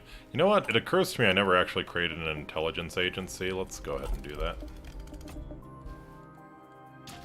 Not the most intelligent of choices.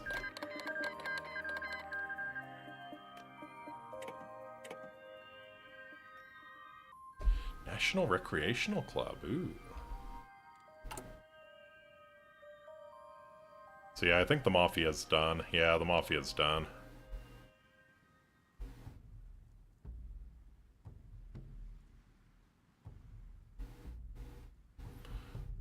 Okay. Don't really have to play too much politics anymore.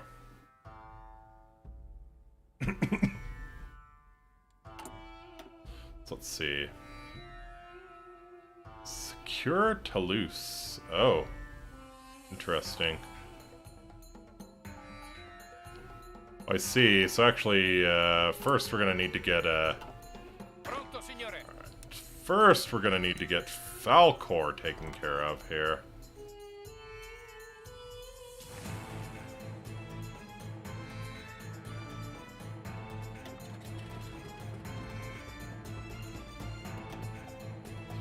Alright, boom, boom, boom.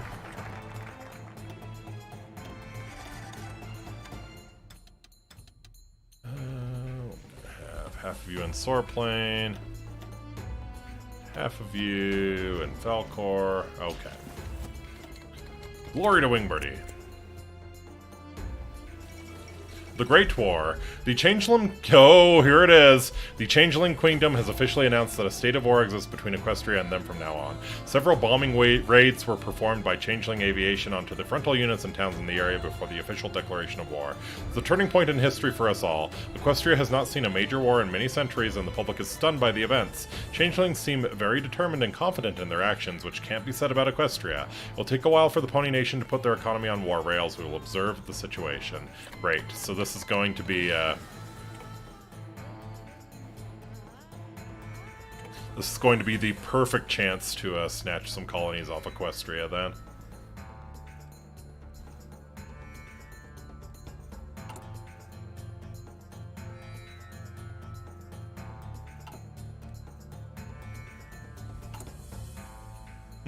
Glory to Wingbirdie.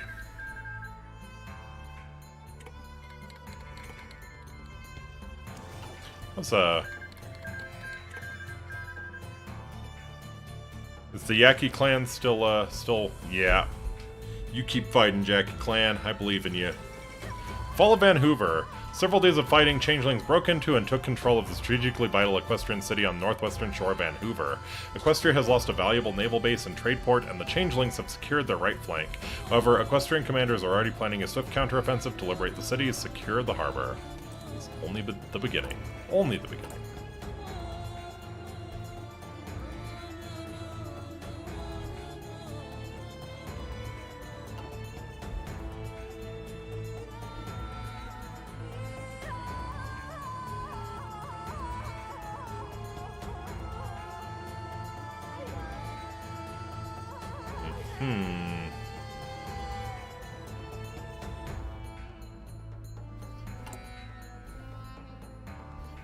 Trade with Skyfall, sure, why not?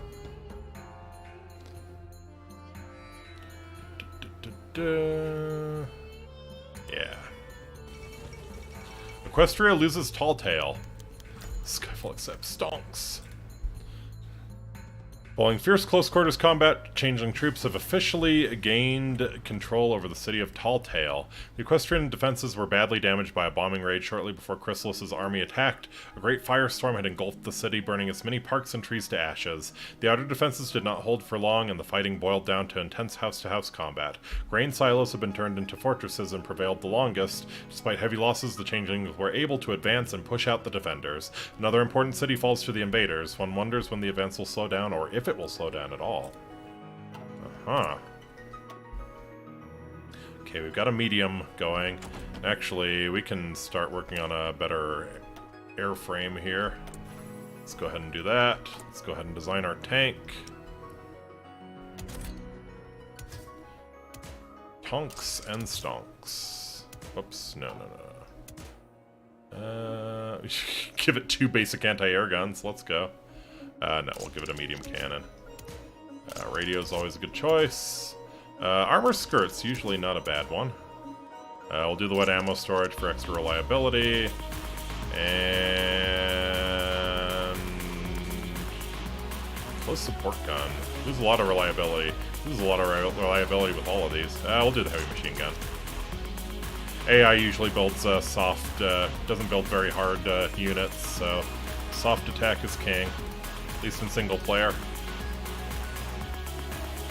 Wonderful.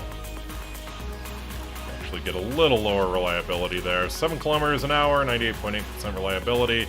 I like it.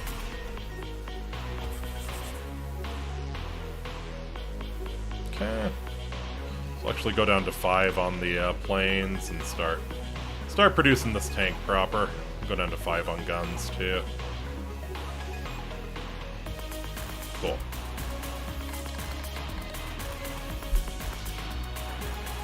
Get Mass Effect vibes from this track.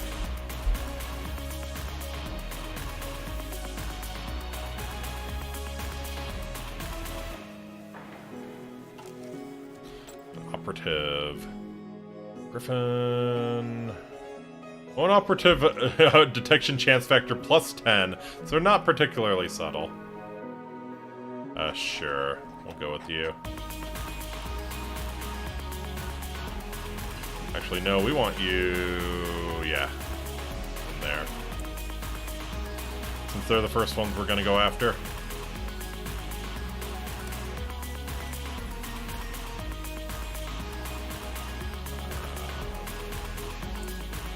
Lord of Wingbirdie.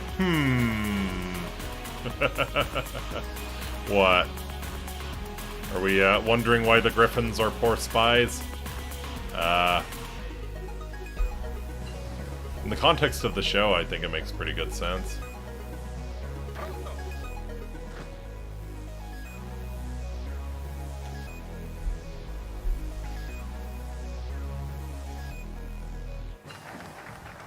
Glory to Wingbirdie. Oh hey, atomic research too. Our threats are backed with atomic weapons. Let's get the better engine here. Let's also... do heavy bombs? Heavy bomb locks. They're actually not that better than the light bomb locks. What about AP bombs?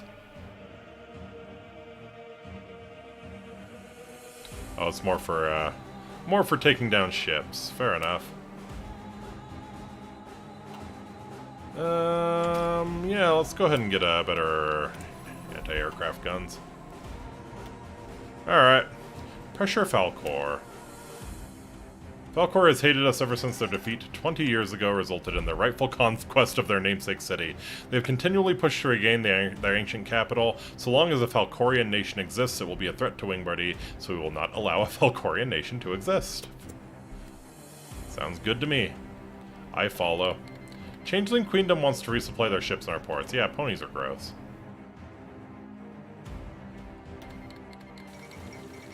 Popular musician performs in Canterlot. Despite the fact that war ravages Equestria right now, Octavia, a famous equestrian musician, performed in Canterlot Grand Opera today. She says she dedicates her music to all ponies that are protecting equestrian freedom at the front lines. She also announced that it was a charity concert and that all collected money is going to be transferred to the government for building a fighter aircraft. All ponies cheer. Sweat. I now have a terrible mental image of MLP creatures operating field artillery. Yep. Yep. I can see the little horsey with the pole chain in his mouth that actually fires the damn thing. I can see it.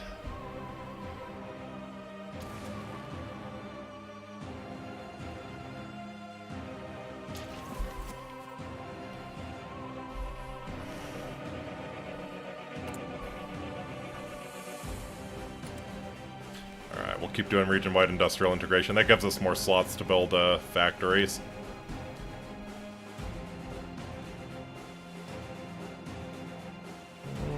Yeah, we'll do press censorship too. Want to get our party popularity up a little bit more, even though it's looking real nice at 69 right now.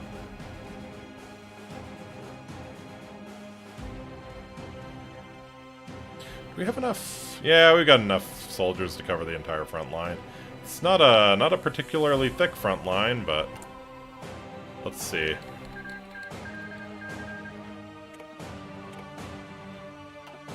Where the hell is the Roman Kaiserate? They're just absolutely... Oh, here it is. Rome.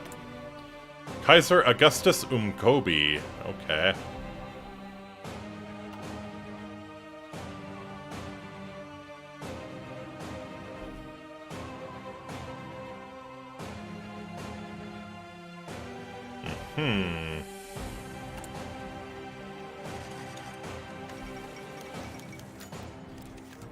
The Gati Way.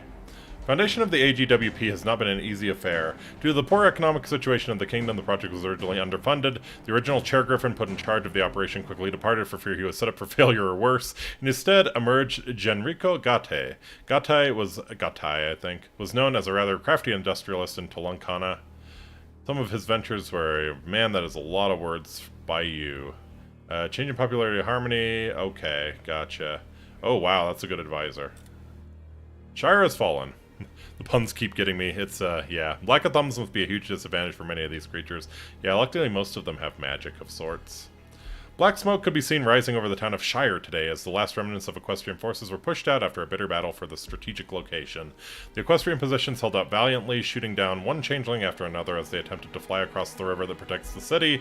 After running out of ammunition, the officers present gave the order to save what they could and retreat, a small rearguard keeping the attackers at bay before they too left the city. However, many died during the retreat as airborne changeling units were quick to charge after them, having crossed the river. Shire is now under changeling control and the advance continues. War never changes. Huh. So, looking like about here is where the supply is going to get really shitty for them. I bet this is probably where the changelings stall. If I had to guess. Let's see what the... Oh, yeah. No. No, there's a pretty good supply situation for them, actually. Huh. Interesting.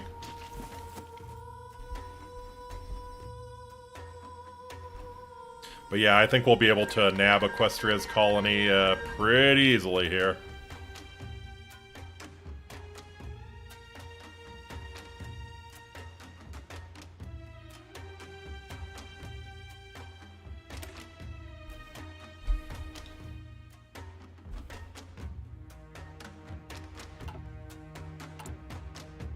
No template. Oh yeah, I'm making the medium tanks. Okay, well let's make a tank template. Actually, we're gonna need a lot more army XP before we make a good tank template. Probably after we've knocked out Falcor here. Pretty soon, strike while the iron is hot. Exactly. Yep. Just kind of depends. If we get into an actual war with Falcor, I'll probably hold off until that war is over. If Falcor folds, then yeah, we're gonna go straight for the colony here.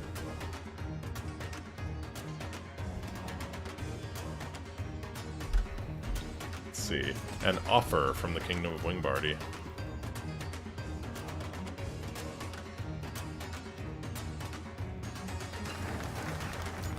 Oh, they submitted. Wow. Oh, and we just straight up annexed them. Holy shit. Okay. There was much grumbling from the Falcorians. Our ambassadors returned with an agreement for Falcor to accept Wingbardian annexation. Boom. Now we have the room for lots of factories. Yeah, let's go ahead and do that. I also should probably start making half-tracks so we can get some mechanized in our tank divisions. Let's go ahead and get some more tanks, or some more trucks out as well. Yeah, let me research half-tracks here.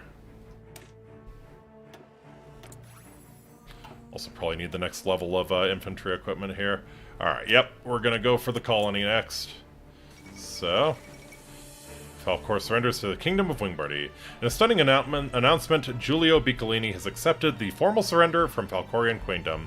Citing the cost of a war, among other things, Princess Maximiliana declared that the Wingbardians are the rising southern power of the continent, and that in the interest of the Falcorian people, a united nation under the Kingdom of Wingbardy would benefit all parties. Speculation from abroad ranges from coercion of the Falcorian leadership to the Falcorian general staff refusing to fight, but one thing is clear, Kingdom of Wingbardy is the clear winner here.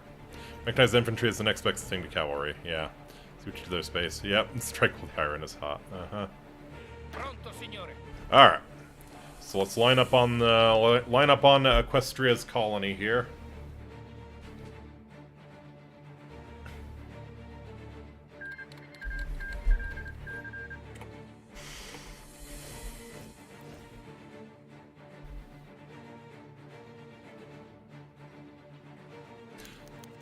Egyptian operative captured, Oh, we have ways of making you talk.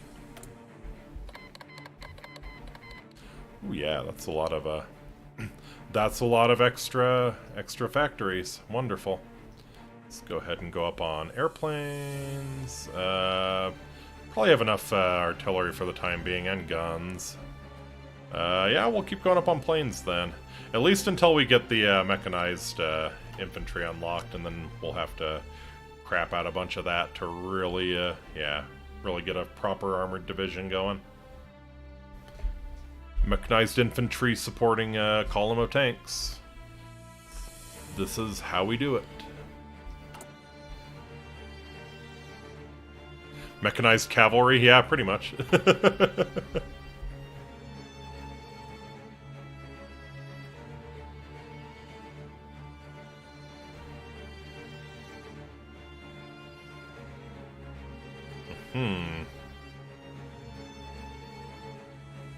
Yeah, so like Zebraca seems to be trending towards like a few big empires that are gonna duke it out. If only Griffins could fly, if only. Uh-oh, oh no, not the Crystal Empire! Not the Crystal Empire! Quebec, oh no. Here's Shire, Francisco, no! And Las Pegasus. Merchester, Chicoltgo. I really... Okay. Changelings, you just need to wipe them off the face of the earth, please. The puns are too much. No one should survive making puns like these. Anything I need to do with the airframes? Not really. If I want to do nukes, I need to start on a large airframe now. But, yeah, we'll do the NG Company.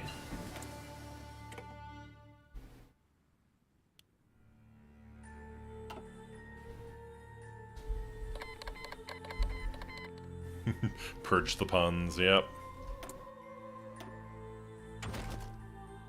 Oh yeah, let's get the, spell fire cannon, spell blast cannon, spell raid cannon. Oh, magical infantry that uses, magic infantry. Yeah, that's a little too complicated. We'll probably stick with guns. Feel like I'm committing a minor crime just by enjoying the stream. Probably. Probably. We're all mad here.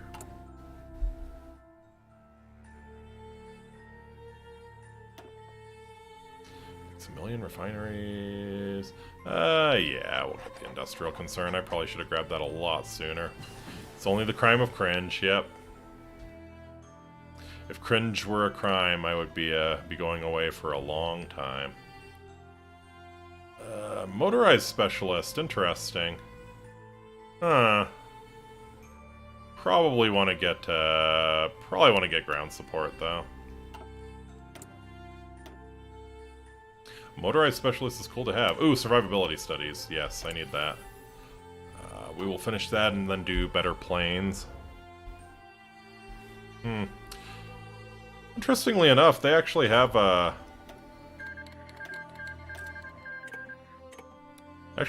stronger army than I was. Equestria refuses our demands. Alright. Equestria has rejected our rightful demands to free the rightful Griffin land from pony occupation and have begun to fortify the border.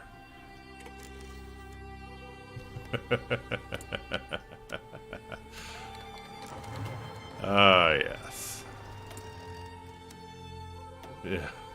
Okay, I guess we're joining on the side of the changelings, joining the great crusade against puns. The OVRA. Yeah.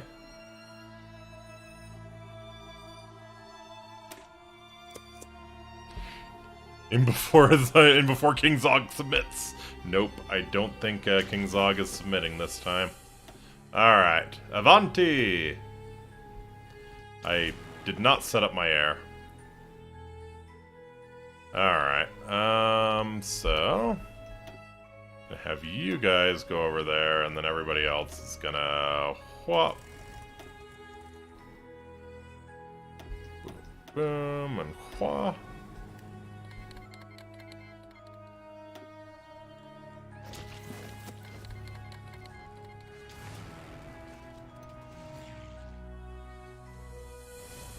New Albion. Okay. Pronto, signore. Send volunteers request. Oh, baby. Yeah, sure. If you want to help us fight the Equestrians, by all means. Okay, so yeah, this is going to be the stomp. It's just, if Equestria gets its stuff together and comes for us, we're in trouble.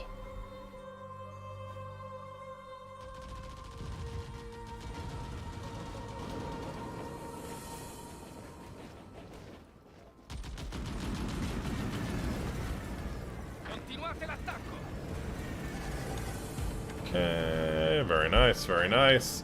Good overrun there. Yeah, they got nothing. They got nothing. Yeah. Alright, we'll start on some mechanized production then. If cringiness was a crime, we'd all be on trial at the Hague. Yes, absolutely.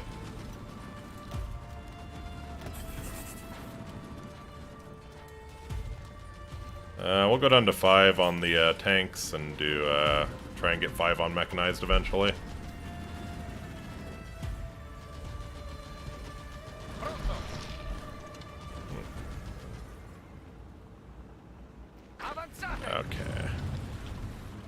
Okay. Don't support your fellow soldiers fighting a horrific battle. Go for the sick encirclements. I want to post this on Reddit, goddammit.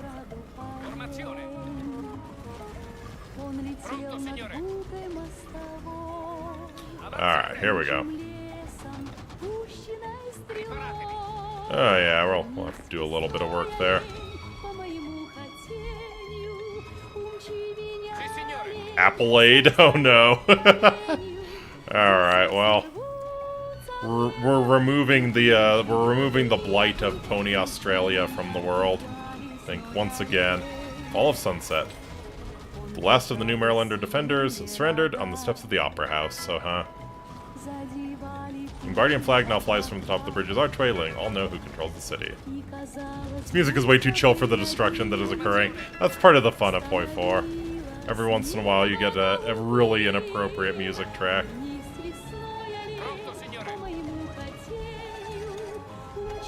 And granted, destruction is occurring, but as far as wars go, this is absolutely a stomp.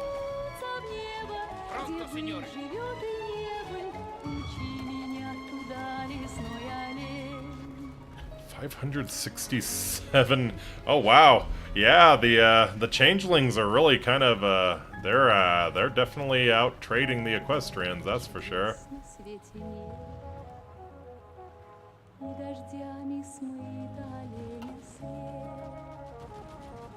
signore. Okay. Pronto. Pronto. The girl from Ipanema rolls up with a light machine gun on the beach. Everyone remarks on how beautiful she is. How much they wish such an automatic action was theirs. Alright, let's go.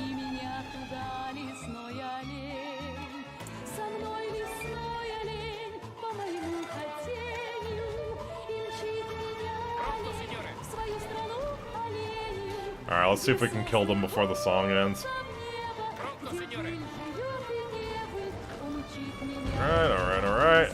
We are once again out of manpower, or pony power, if you will.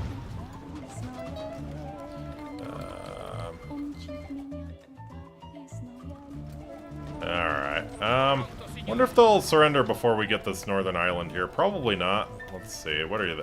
Oh, no, yeah, we need to get the northern island for sure. Okay, so...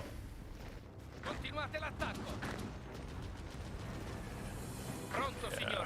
Hopefully we can get some of these nerds retreating the wrong way into this tile here. That would be ideal if they didn't all gather up on the port here. Especially since they seem to have a pretty badass infantry division guarding it. There we go.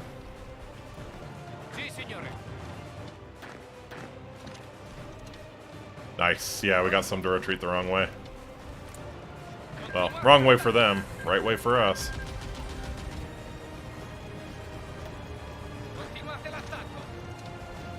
Okay, that should crumble. Nice, our allies have made a little breakthrough onto their island there. And down they go. Okay. Did you get infantry expert yet? Wonderful. Ooh, and you still have amphibious or naval liaison. I think I'd rather wait for you to get a terrain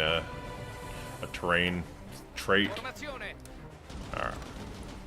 It occurs to me that Equestria is probably going to go for our our colonial holdings here. I'm going to get the navy out of there. That would be probably the wise thing to do.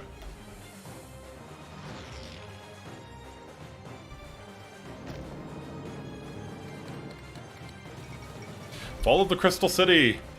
The Changeling army has gained control over the entire Crystal City today.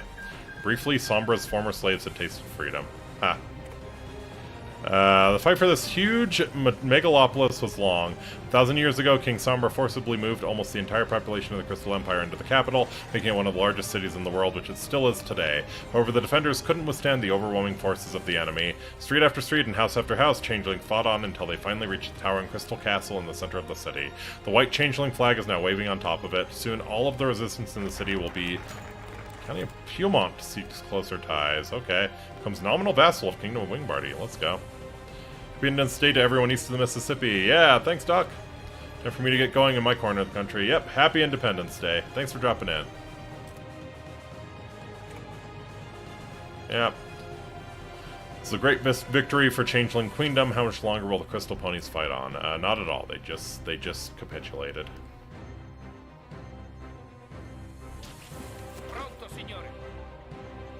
Alright, I don't think they have much left, so let's go. Oh yeah, they have like one division left. Why were you having trouble?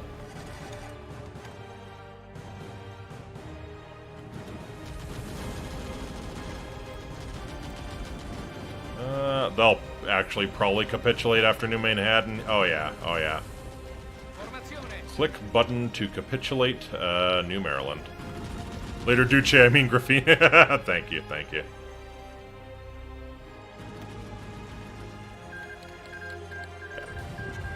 His ghost may be heard as you pass by that billabong. Nice.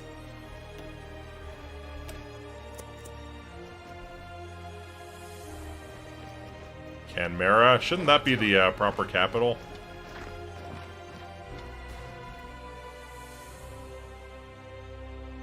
Sure, yeah, Duchy of Toulouse can have this island if they want.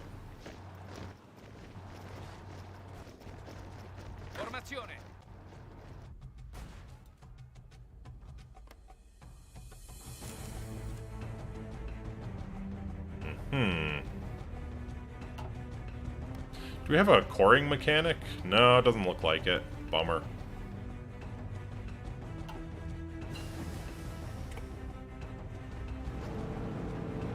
Alright, come on, guys. Wrap it up here. Wrap it up. Pronto, signore. There's not even any enemies. Just wrap it up. Cool. Alrighty. Sì, signore.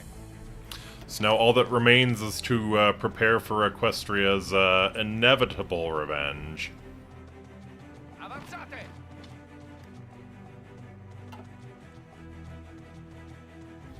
Alright, we're gonna have to start drafting more people. Extensive conscription it is.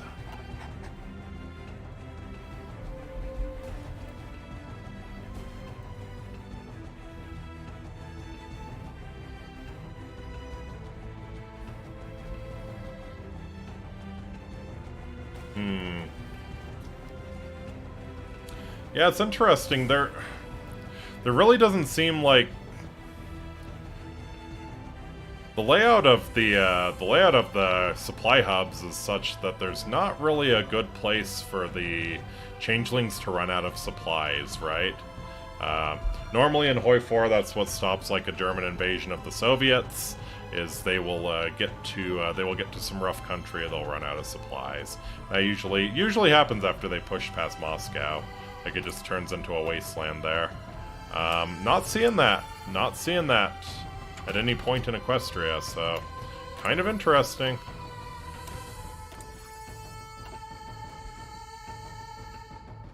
I wonder, we could maybe... We probably have the Navy to, invade somewhere. Hope the changelings kill Equestria here.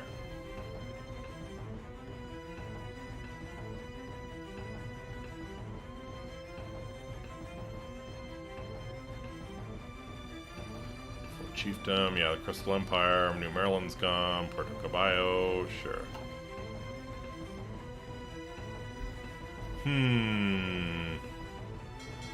It's definitely something we could think about.